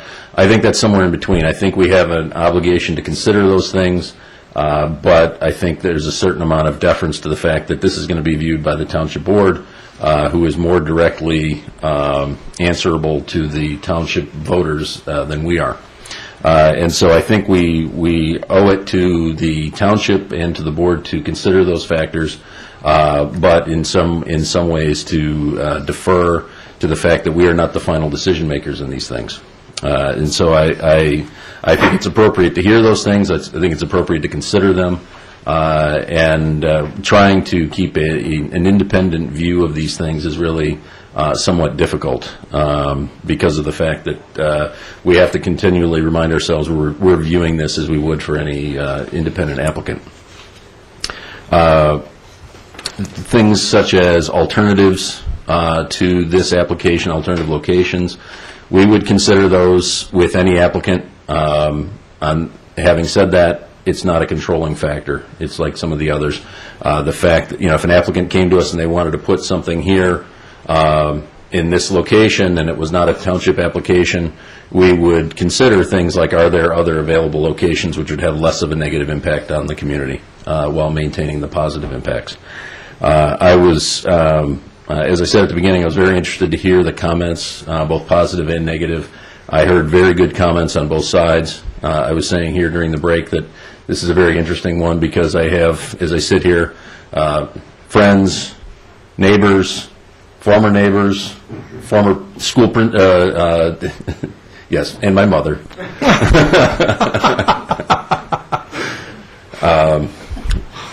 So, this is a difficult one, and I think everybody made good points, and I don't want anybody to think that because I may, and any of us may vote one way or the other, that we are rejecting any of those positive and negative points, because I think I jotted down a lot of positive and negative points on my paper here, and so I think all of them should be understood that all of them are considered, at least by me, and I think by everybody else here. I think it's always a relevant question. The first thing I thought about when I saw this, I got an email about it a few weeks ago. The first thing I thought was loitering, liability, trash, things like that. At the same time, I thought, boy, this is something we've wanted, many people on the island have wanted for a long time, and it's never happened for a variety of reasons. There are always negatives to every location, and the question is, does this location have too many negatives against it to kill this idea as well? And so those are the things that I've been considering since I first saw it, and still considered, in addition to the things I had originally thought of. I thought there were great points made tonight, and so those are all things that we're considering. I think just looking down through here, the question of authorizing vote, I think that was an excellent question. It sounds like that's not an issue. That's one I tend to think is not our problem. If the township goes ahead and does this and doesn't have the authority to do that, it didn't sound like there was a limitation on the planning commission approving something of that nature. It sounded like it was a limitation on what the township could do, and that would be a final decision by the township at some point. And whether they felt they had to have a vote before that, I think that would be their problem to figure out. One question I did have that I didn't hear discussed was, I think I've never used a kayak. I've been in canoes, but always, kind of commercial. I think I've seen carts for these things. I don't know if that's, A, if I'm right, and B, if that's something that's been considered, that, if there are 10 cars and half of them have carts to wheel these things down, would there be room to park those without having a negative impact? I don't know if anybody knows what I'm talking about. I may be crazy. So I'd be interested in thoughts on that. I don't know how big they are. I think they're relatively small, but I think that'd be a question. The trouble has been, like I said from the beginning, the question of monitoring and maintenance. Having been a kid running the island, many years ago, I wonder about that. I do go through the ferry trail fairly regularly, maybe not as regularly as I should, but and I do see signs of kids back in there, obviously doing things that they shouldn't be doing. I was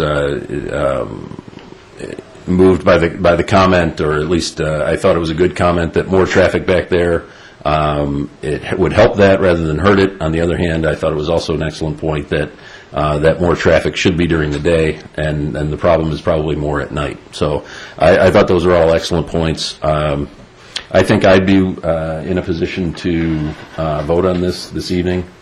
And I think that was one of your questions. Yes. So unless here's something else, I think I'm ready to stop asking questions. Okay. Let's move on. Jim. Great discussion tonight, as always. A couple of the key points, obviously, is safety. It was mentioned multiple times tonight. The path is 400 feet long. I think it would be very hard to monitor the spot if you're not going to get out of the patrol car. Was there a study done? I know we saw some alternate selection spots. I think there was like 9 or 10 spots. Was there a study done? Dale, would you please come on up and address that for this point? Location? Yes, this site was one that was evaluated by the Greenway Open Space Committee, and they list the handout that I gave you with the narrative. I believe it was listed as site number 6. Not in order, but that was number 6. Okay. So they again listed some positive attributes and some negative attributes. And just clarification while you're up there, do we have DEQ approval? I know we contacted. Do we actually have approval or not at this time? No, we did a pre-application review, and that was the permit that we that listed. I think the way their computer system shows that, it shows that we've applied for a permit. Well, anytime you do activity with that agency, they list you with a reference number. So we still are required to actually do the formal application, but they communicated to us during the pre-application review that this is a minor project and is permittable. Okay. I just recall 2 years ago we had a residential house right in the same area, probably within a couple hundred yards of a resident wanting to build in the area. Once again, same issues. He was building in wetlands and whatnot. He actually got the DEQ approval. I wasn't a huge fan, though, because he was building in the wetlands. So obviously that's just one of my concerns. I hate to see destruction of the natural wetlands in Groseal. I think it was a good idea with the if we do move forward on this property with the deed restriction. Obviously, that would be great as far as not getting any motorized launch in the future. And just for the record, I think Water's Edge would be a better spot. So that's all I have. Thank you. Steve. Thank you. Good evening, everybody, and thank you for your time and your input tonight. It was definitely valuable to hear the input of the community and the residents that are most affected by this idea and this option. For me, I just had a couple thoughts that maybe Dale can clarify. Would kayak trailers, if folks aren't bringing these in on top of their vehicles, but they're bringing it by a trailer, is that allowed in this parking area since there is limited parking? That's one of the questions. Another question is in regards to the gravel, the point that a resident brought up earlier. If there is a lot of rain or whatever, what's going to keep the gravel from continuing to slide down? So those are two thoughts. And then the third would be when we talked about the safety and being able to help people out and make it more accommodating for the police, did we consider or look at the road end at the end of Waterman? That looks pretty close to the canal. Okay, your first question related to the parking and trailers. Yes, there's limited access for trailers due to the size. We recognize that the canoes and kayaks mostly are carried on tops and carriers. And we also recognize that there's the little wheeled carts that you would, in essence, take out of the back of your truck, put it on, and roll it down, so we would be able to accommodate that. But if they actually, if several people used the full trailers, that would create some parking lot issues, yes, sir. But we don't anticipate that, and that is our hope. We're trying to keep this as small and least impact on the property and the woods as well. Regarding the erosion and the type of thing with the path, this gravel would be compacted, and the engineer explains to me that when those types of things get compacted, they harden, and it almost becomes a hard type surface path. And the actual road in that you referenced, is that shown on this site here? You want to borrow my map? It's on the bigger one.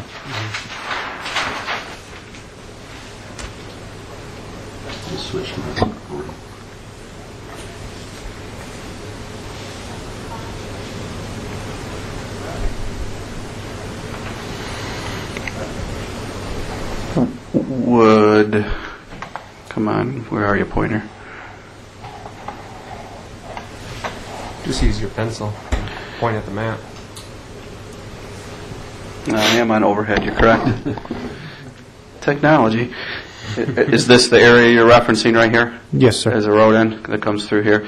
No, this area was not evaluated by the Open Space Committee, and I would state that would be too close to the residents, and obviously that's the type of thing by this layout and configuration we're trying to avoid and minimize the impact. Is that currently a public road end? Yes, it is. So people have access right now, though, it's just not being used? Yes, sir. Okay, thank you. Correct. That's all, thank you. That's it. Brian? I think all our fellow commissioners have made valid points, so I don't have anything else to say that wouldn't be reiterating what they already did, except for I do want to say that everyone in the audience did make great valid points, and I appreciate them coming out to voice their concerns. And I'd feel comfortable voting tonight as well. Thank you. Ann?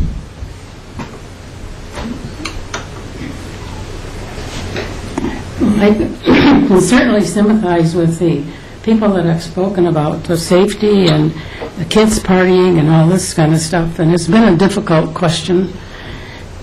But the only real question I have, we have not talked about bikes on the path.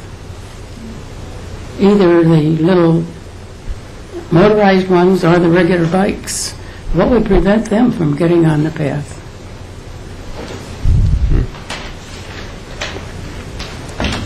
There was no intention to limit bicycles, but motorized motorcycles, things like that, off-road, were listed as being prohibited. Okay.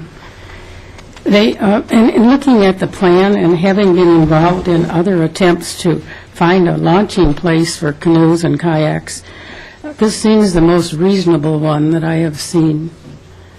And other than the use with, people will use it for things that they're not supposed to, and that's just human nature. But I still think it's the most reasonable plan I've seen. Thank you. Thank you, Ann. Jody? Well, I'm on information overload here. I don't know about anybody else. I guess what I'm concerned most about is maybe the parking. And is there any kind of signage to require certain things? I mean, certain kinds of vehicles, no trailers? I mean, can you mitigate that with a sign? That's a possibility. And possibly the traffic turning in and getting out. Because you haven't really looked into that, I don't, from what I can understand, based on what I've seen. As far as the safety, it's a valid concern. It's a valid concern with anything we have on the island. We are surrounded by water, so, but I don't see that not going forward with this is going to prevent any kind of safety issues, because I really truly believe after living here, raising my kids here, there's so many other ways for them to get into the water. If they really want to get on ice, they'll get on it. If they really want to jump over the bridge on Ferry Road and get into the water, that's what they'll do. So I think that's a different issue. That's not our issue here. That's an education issue or a police issue. It's not what I'm looking at.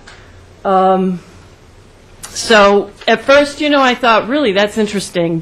But the more I hear about this, it looks to me like it's been very thoughtful, and I actually feel that with all the input we've had from residents tonight, it brought up so many good points that I'm absolutely amazed by that. I like the idea of deed restriction. I think that's great. I liked Scott's idea about maybe even doing a survey to see what the impact has been on the Ferry Road path and in the bird sanctuary. I know I grew up in the around the bird sanctuary area, and that certainly didn't prevent me from getting into the canal. I mean, you have access there. So I guess I would be able to vote tonight, and I thank everybody for their input because it was very, very, very valuable. Thank you, Jody. Eric? A number of, I guess, observations. I appreciate everyone coming out tonight. I think it's important that we look at this as we're looking at this under the zoning ordinances. We're not looking at this as the township board for this particular meeting. So I'll keep that in mind with my comments. So from a planning commission purview, we have to look at site applicability. Is this site applicable? Does it fit with the master plan? And the answer is yes. If this is to be considered a park, which is essentially what this is, it does fit in within the master plan. It does have adequate separation from the surrounding neighbors. We're not shoehorning something in here. This is in a very large parcel of property. And then from a usability standpoint, is this usable for its intended purpose as a non-motorized launch? And the answer is yes. This is very similar to a lot of launches that they would have up north on the rivers. I've used many of them going fly fishing. You park several hundred feet away from the river so that you're not putting cars into the river and you're not impacting the river, but you've got to carry your vehicle to the water. So this is very, very common type of launch situation you'd find up on an up north river like the Asable or the Manistee River. That said, from a planning standpoint, I think there are a number of questions that were brought up tonight that if we do move forward with an approval need to be part of that approval. Number one would be the fire hydrant would have to be a condition of approval. Number two, I think would be very important that this would be deed restricted, non-motorized use. So I think that unless it gets a deed restriction, who knows what happens 5, 10, 15 years down the road with this type of a launch. But if a deed restriction's in there, then this stays to a non-motorized launch. And then the last question I stated the first time is the board will have other questions that they have to address from a cost standpoint and also from a use standpoint, whether this is the best site or whether there's a better site. But as far as my purview tonight from the Planning Commission, I would be able to move forward tonight on a vote. Thank you, Eric. Well, I was also impressed by the amount of information we got tonight, both pro and con, and I've attempted to kind of digest that into things that are within our purview as a Planning Commission to deal with and those that are not. I'll just kind of run down some of these things. Okay, we heard a lot about Water's Edge versus the current proposed location. We heard pros and cons on who can kayak and different levels and safety of one versus the other. Okay, I can't really, that's not a factor. Okay, it can't be a factor for me. I'll go back to the fact that I trust what the folks who provided from the Recreation Committee and the Open Space Committee, who evaluated 7 different spots, came back with. Okay, they used, looks to be about a dozen different criteria to evaluate sites, and in the end, I can't fault what they're doing. So while I heard that Water's Edge is a better location, okay, that just isn't what the recommendation was from the committee, and I can't see any grounds for overturning that.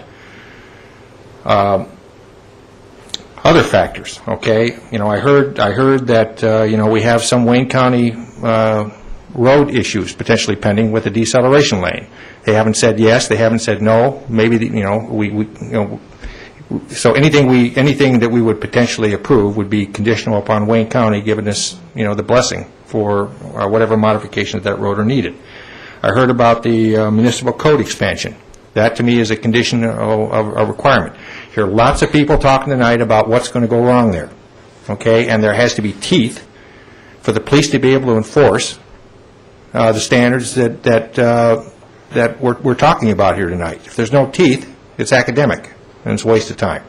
So that, to me, would be an absolute condition of approval. I agree on the deed restriction. I also agree on the fire hydrant. Okay, I also say that the drawings need to be modified to delete Lot 322. That the drainage issue in that area is thoroughly addressed with culverts both at the road, which is Wayne County, but as you said, Dale, back in the woods, as this trail or this gravel is going through, that appropriate culverts are put in, grading, so that we don't create, some kind of a drainage problem back in there that doesn't already exist. Obviously, there's got to be everything conditional on MDEQ and Army Corps permits. Definitely, I like the idea of locking this at night by whatever means, which means that you'd have to have a fence of some type.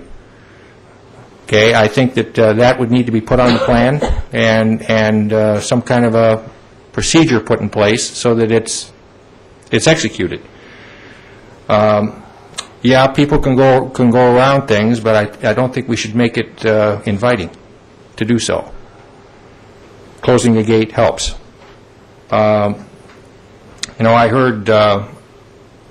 I heard discussion about the parking lot design, and the fact that I heard carts, which I hadn't thought about at all, okay, but certainly trailers. And I'd like to make sure that the parking lot design makes sense, with respect to somebody coming in with a trailer, being able to get in there, back into a spot, and get out of there. Okay, is that in fact doable in that layout? Okay, I would like, I just want to make sure that, again, what is proposed is in fact going to work. If we make assumptions it's nothing but cars, okay, that's one thing. But if you get a mix of trailers in there, it might be a little more complicated. Might need, certain areas that would be for cars and certain that would be for trailers. I don't know, but I'd like that thought about, please. An easement on the open space. I heard that earlier as something that you intended to do or were doing. I think that's a condition of approving this. Certainly, all of the prohibitions as defined. All the 14 or 18 or whatever the list was that you presented early on of things that aren't supposed to happen back in there need to be documented as part of this approval. Now, two things that are concerns to me. Okay, and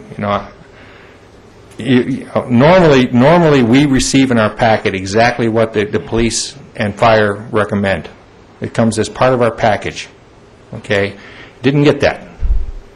Now, we heard it was okay, but then you read the statements. You read the statements from police and fire, and particularly the police response. Okay, that to me was not an overwhelming endorsement. And I'm having a lot of difficulty with this in that regard. Okay, I think someone raised the issue here. The answer you get depends on the question you ask. And as much sensitivity as the folks here have shown, I would have definitely liked to have seen a much more definitive statement from the police of exactly what they're going to do and how they're going to do it. Okay, and that is a major concern for me. As far as the fire portion of this, the issue with, it's a terrible thing to even think about. Somebody going down there and falling in and needing to be rescued. And this is different than other property. This is public property. Okay, this is not of somebody's backyard. It's a different set of rules. Okay, and I'd like to know. Again, it's another basic concern. How would the fire department respond? How would they get down there? Okay, we say we're going to knock the bollards over. Are we going to be able? Is this road going to support an emergency vehicle going down there? I don't know the answers to that. Okay, and from the questions I hear from the audience, okay,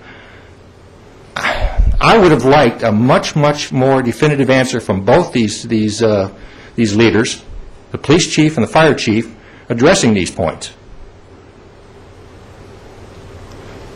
So,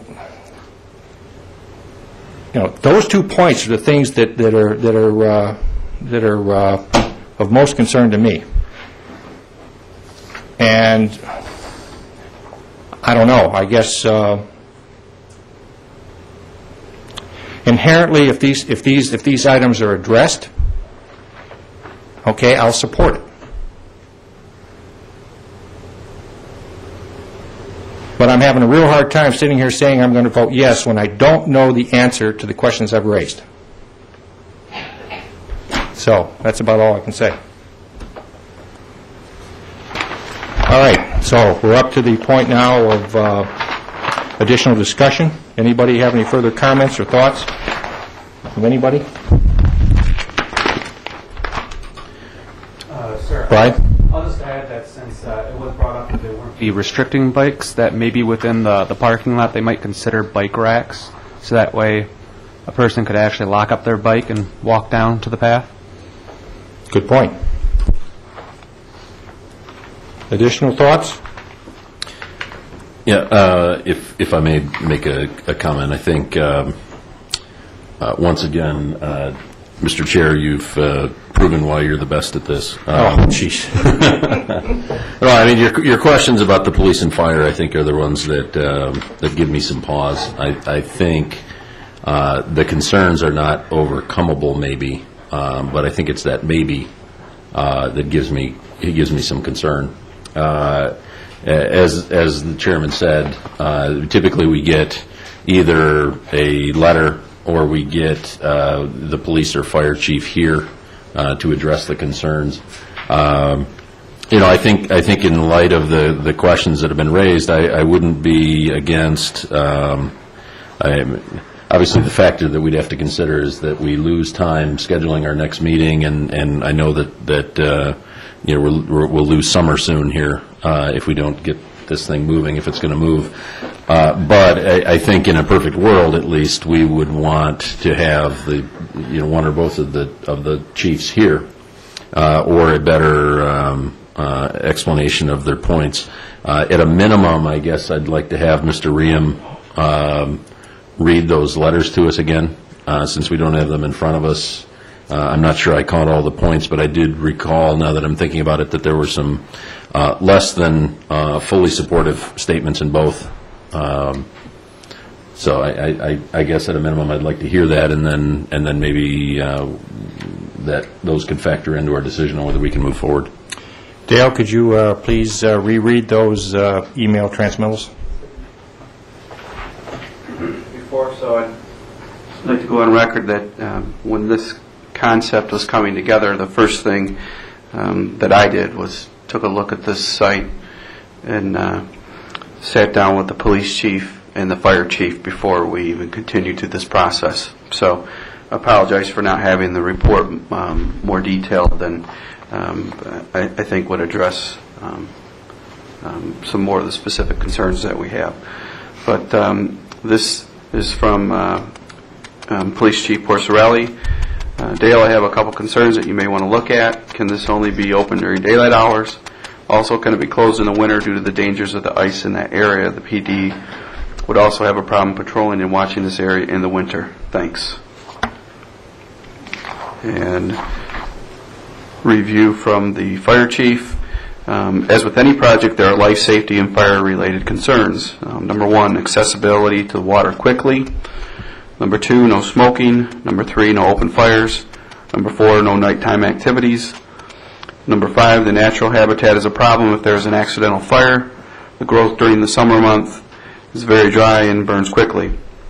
Number 6, the homes that are adjacent to the open space if there were a fire.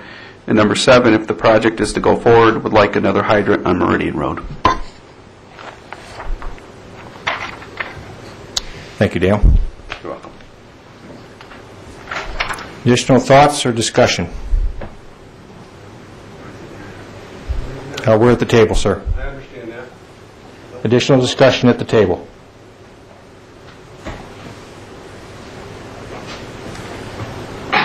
Okay, at this point, I would entertain a motion regarding this application.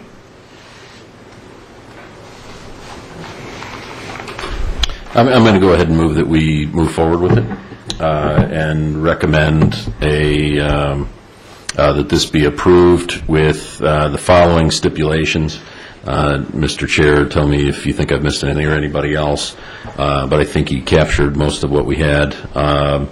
That the fire hydrant either be added or get a clearance from the fire chief that he doesn't think that it's necessary, but if he does, I would think we would want it. A deed restriction be added that this would be only for non-motorized launch. That we would follow Wayne County Road Commission recommendations on things like turn lane, deceleration lane, culverts, etc. We would delete lot 22 from the listing. That all drainage, appropriate drainage activities take place, culverts, grading, etc. That the parking lot design either prohibit trailers or accommodate, plan that they will be accommodated without any significant change to the plan. I think if we find that we are going to have to permit trailers. I'm not sure this plan allows for it, so I would say that if we have to allow for trailers, you probably find yourself back in front of us to have some modification made, because I can't see that, given the current plan, the trailers would fit in there. And then that there would be added the easement for open space, that be added to the properties. And then I would say that it would be conditional on police and fire chief approval. I realize that puts them in a tough position if the board is ready to move forward with it pending that, but they're accomplished professionals, and we try to take those responsibilities off their hands as much as we can with their recommendations. But I guess that would be a step that we would want to have, that they would approve, and any additional steps, any additional measures that they would require for their approval be added. And then the question of a lock, I guess I would put it this way, because I'm having trouble trying to figure out how a lock and gate would be added without making it significantly more of an eyesore, or to me it's either an eyesore or it's useless. And so I guess I would say that we would explore the opportunities to put a lock over it without negatively impacting the visual aspects of it, as opposed to requiring it. But I'm open to friendly amendments on that. Okay, I'm running down my list at the same time, kind of check off. I think we've got nearly all of them. I had one here, prohibitions as defined. Yeah, I just noticed I skipped that one. The ordinance, I wanted to go back to that one, that the ordinance be added, the one that you had mentioned, Dale, with all of those prohibitions that are in our documentation, and that signage be added, appropriate signage be added, including reference to that particular ordinance, so that people can realize, and that there be real enforceability by the police. One of the things that we always struggle with the Planning Commission is ordinance enforcement. And, we can pass all the ordinances we want, but if they're not enforced, and that's not a criticism, it's just an observation, they don't do any good. So we want to make sure this is something that the concerns of the people in the room here and those watching are addressed as best we can, doing that short of prohibiting the development at all. Go ahead. I would like to have the fire chief and the police chief maybe comment on the lock, because that may become more difficult for them to patrol that area, and it's not the eyesore issue. If they can't get in there quickly, if they need to, because there's a lock on there, I just think that should be addressed. That's all I'm saying. Mm-hmm. Could I suggest that we leave the issue of a lock to the police chief and fire chief, and basically then what you're saying is let them make that recommendation if that's what they want. Exactly. Is that agreeable? Yeah, I would definitely accept that as a friendly amendment. Okay. Let's see. Did we get Wayne County approval on the traffic pattern? Yes. Okay, so that was in there. Mr. Chair? Go ahead. What about the considering bike rack parking? Mm-hmm. Right. Yeah, I guess, is the proposal that we would make it condition of it, or that it be considered? I'll accept like it either way. Oh, okay. I'd prefer to make it a condition, but I want to get the rest of your opinions on that as well. I think we have to be careful about stipulating these. That's kind of a discretionary design thing. Could this be referred? Could you take this back to the rec committee or the open space committee and either put it in or take it out based on your other criteria? Certainly, but I'd like to go on record. When this was discussed at a township board meeting, one of the suggestions were to have a bike rack near the water so people could lock up their canoe carts. So we'll certainly do that, and I would accept that as a condition to place a bike rack. So bike rack is conditional. Sounds fine. Okay. Other points? What else has been missed? Did I hear that there Would it be a bike rack that they would lock a cart to, or is there a separate one at the parking and one down at the water? What, I'm not sure I understand. Dale? Can I say that I have a concern that now you're willing to put a bike rack down by the water, and we were never told that there was any conversation about that, because somebody had mentioned picnic tables, and if somebody hadn't brought up bike racks, we wouldn't even have known that was a possibility. So I have concern with what you're asking here being changed, and how do we prevent that? Simple, not asking, not proposing, but willing to do so at the request of the commission. Okay. We were not planning on making this part of the project. Okay. But this is a little fuzzy. This was the type of thing, just a snake bar that would be anchored in the ground. And obviously the other idea was if people have their cart rack, and they could probably find a tree they want to chain it to or so on, put the lock on it before they go. So, but we're willing to do that. Again, that was not part of this proposal. But we know it's been discussed, and again, as a request to the commission, we'll do so. Let's make it, are we all right making it a consideration?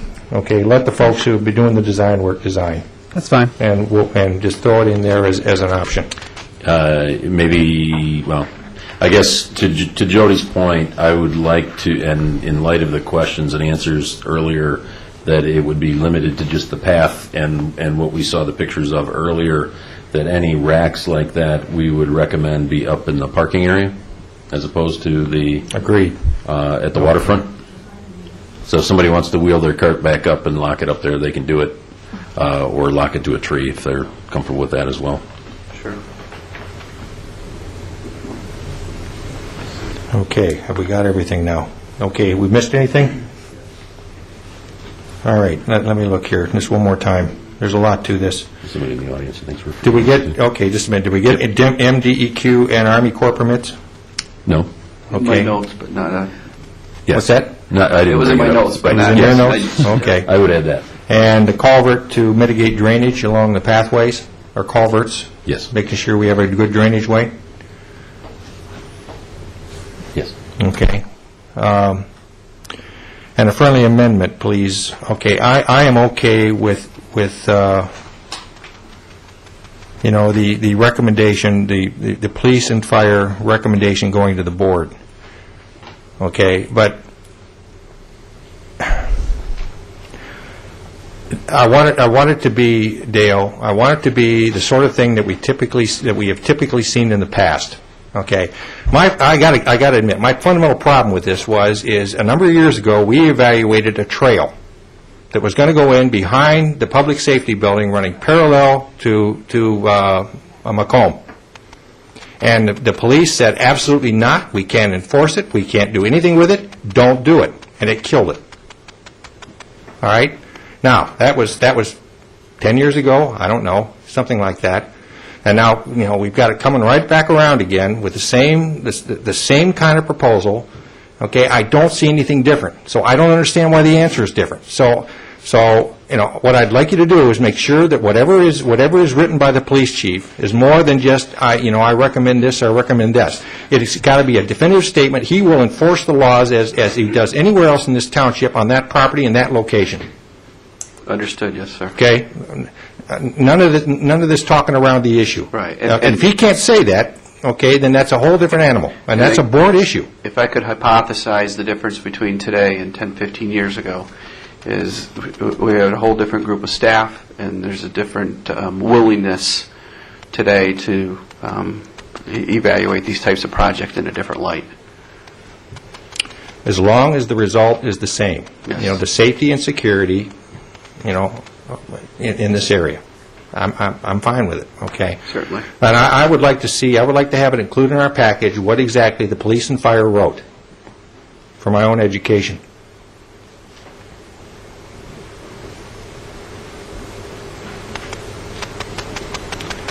So if that's okay, Jay, if the tone of that is in that direction, that's my request.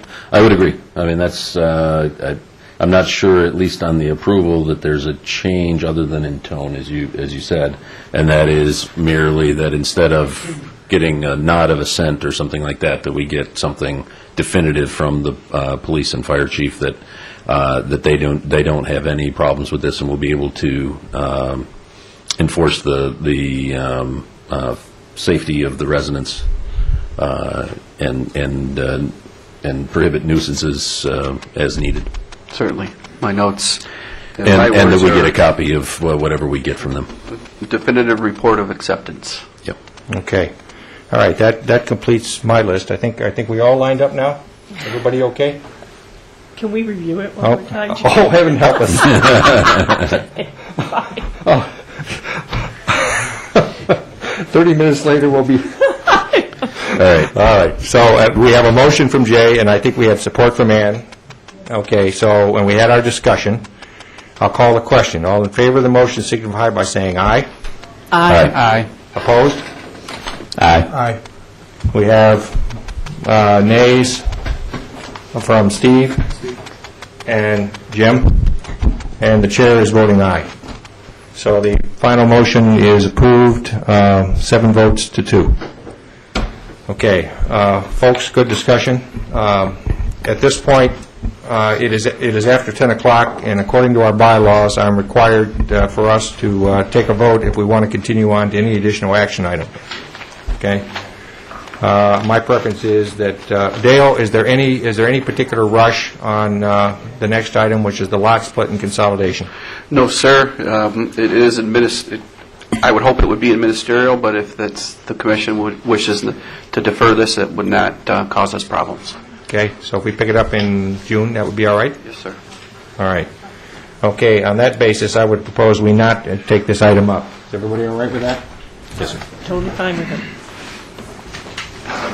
Okay, then we'll go now to the chair's report. A couple of things in the chair's report you need to know. I got this letter from, it's addressed to all commission and committee members. I don't really understand why this is, but those of us who were appointed now have to take an oath of office. And those of us who were reappointed this year need to show up at Township Hall on Saturday, May 7th at 10 a.m.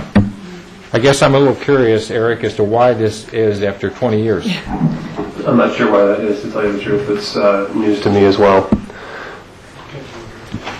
Okay, and I'm not even certain what kind of an oath we're taking since we're appointed. Right. This doesn't make any sense to me. We're going to uphold the Constitution of the United States. Yeah. I assume this was a board action that I didn't catch on TV. Yeah, I'm assuming it's one that I didn't catch either. Well, okay. We're asked by the township clerk to show up. So I don't know who was appointed this last term that needs to show up besides me. I am. Steve, you do. Jody, I think I was. You were too? I don't remember. I think so. Okay. Does the township manager know what's driving this? I don't know. I don't want to jump in. No, please. Certainly, yes, I do. This is formulated to the request of the clerk because there are positions that require the oath annually. Not all of them do so. This commission does not, but they want to get, the clerk's office wanted to get in the routine that all of the committees and commissioners do make the oath. If you go back through our historical records, it was in a sense it was an annual thing. So we're asking that you do attend. If you're unable to, that's fine. We'd still like you to come and do the oath, and you can do it at your leisure with the clerk's office. Well, okay, I don't know how historical it is, but I've been around 20 years on this, and nobody's asked for anything from me yet. Yeah. Okay, and the other thing is it would be very nice if you could administer the oath while we're here, and we simply could have taken care of it that way. It's far easier to bring one person to this meeting than it is 7 people to that meeting. Sure, I can make that request to the clerk's office. Please. Certainly. Yeah, I know. In the meantime, I won't be able to make it that date, so I already sent an email saying I won't be able to make it that date. And yeah, that's not a good time for me. let me know what other arrangements we can make. Okay, well, that's one item. Second item, folks, we will have an election for officers at the June meeting, assuming we have a June meeting. So if you want to run for chair, vice chair, or secretary, please kind of be prepared and submit. Be prepared to submit your name at that point. However, I do have a question for Eric and for Dale, okay? And again, I don't understand exactly what the board is doing in this regard, but I received notification that I was elected to chair of the Planning Commission by the Township Board, which is in direct violation of township ordinances, and it's happened now 3 years in a row. I've asked the same question 3 years in a row, and I've gotten no answers. Well, if every supervisor has always appointed them, then we go along and elect who we want. And it could be different. Well, this is an important feature. If the Planning Commission, okay, we're obliged to follow our ordinances. That means in June, there'll be an election for the chair of this commission, regardless of the letter I got from the board. And I would like to get some clarification on this as to why they're doing this, okay? Because in the end, it could have significant political implications. If the Township Board decided that they wanted to sway this commission, that's the way they would do it. And that's not right. Well, I'm not sure, but in the Township Association book, they have all of the rules in there. And I'm not sure that that book doesn't say that we, the Planning Commission, gets the chair, like our bylaws say. So if we look at that book... Well, if this is in fact not just a mistake, I'd like an attorney's opinion as to what's going on here. Right. Once I can believe it was a mistake, but 3 years running I do not believe it was a mistake. Oh, it's been going on longer than that. So I think what had happened is the supervisor had requested that all the chairs of the commissions be affirmed by the commission by a vote. And we're a little bit different because we're a state mandated commission, so we've got our own set of bylaws that are, they're approved by the board, and the board, has jurisdiction over us, but we do have our own set of bylaws, and not all the commissions and committees do. So I think part of that request was by the supervisor to have all the commissions reaffirm, the leader of their commission. And it is a little different with this commission since it's appointed differently than the rest of the commissions. Right. Planning has always been different, but I don't know why they do what they do. Right. Any comments? Eric, I'm not sure if I thought you were saying something different, or maybe you misspoke, but maybe if you can clarify. We hold an election, and the township board affirms our election. Is that what you're saying, or that we affirm the township's decision? Which way were you saying that, Bill? Our bylaws are written, and I think in this case they take precedent because they're approved bylaws, which are then approved by the board, that we elect our own chairman. Okay. And then so the township, what you're saying is it's different in this case. The township is basically rubber stamping that election. And realistically, they're not looking at this commission per se, they're looking at other commissions that may have not had that same type of a bylaw. Right. So some others that might not have that. Yeah, I think that was a blanket statement that went to all the commission people. Okay. Okay, I would, so are you saying that we don't need an attorney's opinion? What are you saying? I don't know if we need the attorney's opinion on this one. I don't know if that would, if it's going to change anything one way or the other. Our bylaws are already our bylaws, and that's the way we've been doing business. Okay. Well, perhaps at the next go-around, you could perhaps mention it to the board, what's in the zoning ordinance. Sure. Okay, let's talk about the next meeting. I would, at the next meeting, we can take up the lot split and configuration. I suspect at that point in time that there may be the table item that we had from Hickory Island coming back. At that point, I would like to also have a review of the road ends subcommittee. I don't know, Jody, if your team has met again. Yes, we did. We had a conference call the other day, and we did come up with our recommendation, which was, do you want me to share that with you, or you want to hold off? I want to hold off on it and discuss it then, but I'd like to have that as a... Sure, so we can get the materials to you, and you can have them, and because we didn't have time to do that. That would be terrific. Thank you for making that happen. Mm-hmm. And then the last thing is we have some zoning ordinance changes which are ready to go to print that we need to have a public hearing on. And so, Dale, I don't know if you're talking with Brian Borden or I can, either way. But, if you could communicate that that's our direction for the next meeting. And how do people look for June the 20th, Monday? Does that work for everybody? That's the third Monday? Okay. Then we'll target for June 20th and go from there. Okay. That completes the chair's report. Is there any other discussion item? Then I'd entertain a motion, please, to adjourn. So moved. Motion from Jay, support? Support. Support from Jody. Call the question. All in favor? Aye. Aye. Meeting adjourned. Thank you very much.